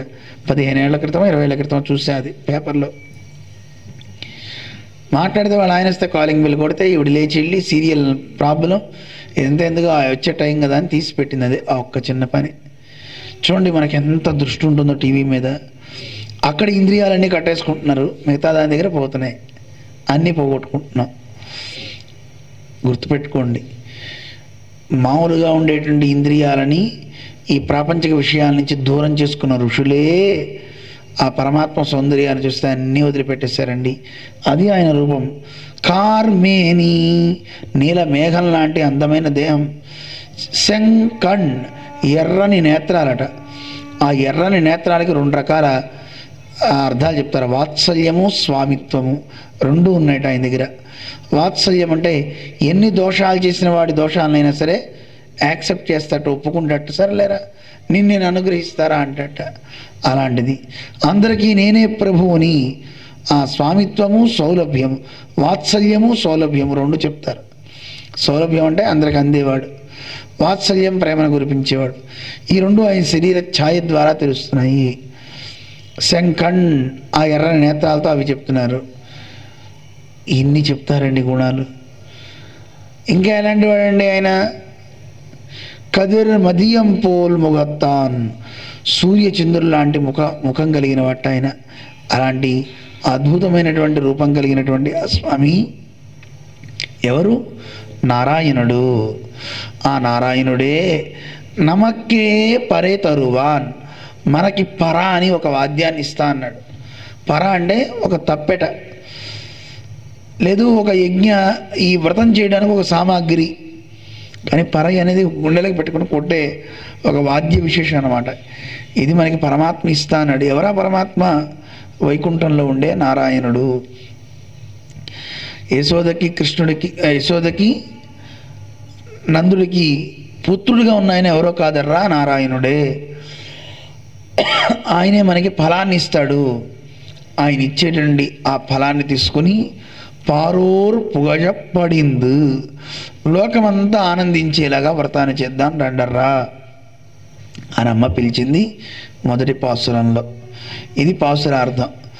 నందుడంటే ఎవరు, యశోదంటే ఎవరు, ఈ ఇద్దరు ఎవరో రేపు రెండో పాసురం చెప్పుకునేటప్పుడు దీని ఆంతర్యాన్ని ఒకసారి చెప్పి మీకు మళ్ళీ చెప్తా. ఒకసారి మొదటి పాసురాన్ని అనుభవిద్దాం, పాసురాన్ని మళ్ళీ ఒకసారి అనుసంధానం చేసుకొని ముగిద్దాం. మొదటి పాసురంలో అధికారి స్వరూపం చెప్పారు. ఎవరు అధికారి అంటే ఎవరికి ఆసక్తి ఉంటుందో వాళ్ళు ఈ వ్రతం చేయొచ్చు. ఏం ఆసక్తి? కృష్ణుని పొందాలనే ఆసక్తి ఉంటే చాలు, రండర్రా. 2 కాలాన్ని పొగిడారు. దాంతోపాటు ఈ వ్రతం చేసే వాళ్ళకి కొన్ని సంపదలు ఉండాలట, కొన్ని ఆభరణాలు ఉండాలట. ఆభరణాలు అంటే ఏమిటి? వ్రతం చేయాలంటే కనీసం వాడు నమస్కారం చేసేవాడు అయి ఉండాలి, అంటే అహంకారం లేనివాడు, దేవుడు పేరు చెప్తే మనస్సు కరిగేవాడై ఉండాలి తప్ప భజన చెప్పుకో అని అలా కూర్చోకూడదు. గోవింద హరి గోవింద అని భజన చెప్తా, గోవింద హరి గోవింద గోవింద హరి గోవింద ఇలా అనకూడదు. చక్కగా నోరు విప్పి చెప్పాలి, జై శ్రీమన్నారాయణ చెప్పాలి. చివరిలో అలా చెప్తే ఒక ఆయన ఉలిక్కి వెళ్ళి లేచట, వారిని దుంపద ఎందుకు అంత గట్టిగా చెప్పామన్నట్ట. ఎందుకు అంత గట్టి అని అందరూ బాగానే చెప్పారుగా, వీడేం చేస్తున్నాడు వెంటనే నిద్రపోతున్నాడు, అందుకని ఉలిక్కి పడి లేచాడు వాడు పాపం. అందుకే భగవన్నామం గట్టి గట్టిగా అరిపిస్తారు మధ్యలో. అలా అరవడం వల్ల ప్రవచనం చెప్పేటప్పుడు ఒకవేళ నిద్ర వచ్చిందనుకోండి ఉలిక్కి పడి లేస్తాం కదా, మళ్ళీ 10 నిమిషాల దాకా రాదు నిద్ర, వింటాడు. మళ్ళీ 10 నిమిషాలకు ఒకసారి గట్టిగా అరవాలట. మా చిన్నప్పుడు ఇలాగే ఉపన్యాసం చెప్పాను, అందరిని చూస్తే ఎవడన్నా నిద్రపోతే గోవింద అని అరిచేవాడు. వాళ్ళు లేచేవాడు, వాడితో పాటు మిగతా వాళ్ళు కూడా లేచేవారు. నిద్రపోయేవాళ్ళు లేపకూడదు కదా, లే లే లే అంటే బాగుండదు కదా, ఇలా నామని చెప్తూ ఉండేవారు అనమాట. అందుకని మనకి అక్కడ చెప్పారు ఆభరణాలు అంటే భగవన్నామ సంకీర్తన ఇవన్నీ కలిగిన వాళ్ళని. ఊరు కూడా చాలా గొప్పది, ఆయన ఊరిని పొగిడారు. అలాగే వాళ్ళకున్న సంపదలని పొగిడారు. సంపదలు అంటే జ్ఞాన భక్తి వైరాగ్యాలు. మరి అటువంటివన్నీ కలిగినటువంటి ఊళ్ళో వాళ్ళు అవతరిస్తే మరి ఇన్ని కలిగిన వాళ్ళని అనుభవించేవాడు ఎవడో కావాలి కదా. వీళ్ళందరినీ అనుభవించేవాడు ఎవరో కాదండి, సాక్షాత్తు అద్భుతమైన రూపం కలిగిన వాడు ఆ స్వామి నారాయణుడు. మన యశోదాదేవికి నందునికి కుమారుడు. అంటే ఆ పరమాత్మ ఎవరో తెలుసా? యశోదానందుడు అంటే గురువు, తల్లి, మంత్రం అన్నమాట. మంత్రానికి పుట్టినవాడు పరమాత్మ. ఆ మంత్రం ఎవరి ఆధీనంలో ఉంటుంది? గురువు ఆధీనంలో ఉంటుంది. దాన్ని రేపు విస్తారంగా చెప్తాలండి. భగవంతుడు అంటే ఎవరో కాదు, మంత్రానికి గురువుకి పుట్టినవాడు దైవం అంటే. అందుకే మనకి మంత్రో మాతా గురు పిత అంటారు. అందుకే గురువు దగ్గర భగవంతుడు విధేయుడై ఉంటాడు, గురువు ఆధీనంలోనే ఆయన ఉంటాడు పరమాత్మ. మంత్రానికి ఎలా ఉంటాడు? ఆ మంత్రం ఉచ్చరించిన వాడికి మంచి సంపదలను ఇస్తుందట మంత్రం. మంత్రం అంటే యశోద, యశః దదాతీతి యశోద. మంత్రం ఎవరు ఎక్కువ జపిస్తే వారికి మంత్రం ఏం చేస్తుంది? సంపదలన్నీ ఇస్తుందండి. ఇస్తున్నాయి కదా. ఐహలౌకికమైశ్వర్యం స్వర్గాద్యం పారలౌకికం కైవల్యం భగవంతంచ. అంటే ఇహలోక సంపదలు, పైలోక సంపదలు, మోక్షం అన్నిటినీ ఇచ్చేస్తుంది మంత్రం. అంత గొప్పదండి మంత్రం, నారాయణ మంత్రం. దాన్ని మించిన మంత్రం ఇంకోటి లేనే లేదు. అందుకే నారాయణ అష్టాక్షరి మంత్రాన్ని మంత్రరాజము అంటారు. ఏమంటారు? మంత్రరాజం. ఆ మంత్రాన్ని గురువు ద్వారా సమాశ్రయణం అని శంఖచక్రాలు తీసుకుని జపిస్తుంటారు. అది తీసుకున్న వాడినే వైష్ణవుడు అంటారు. వాడికే ప్రపన్నుడు అని పేరు కూడా ఉందండి. అవి చెప్తా మీకు, అన్నీ గుర్తుపెట్టుకుని అడుగుతూ ఉండండి.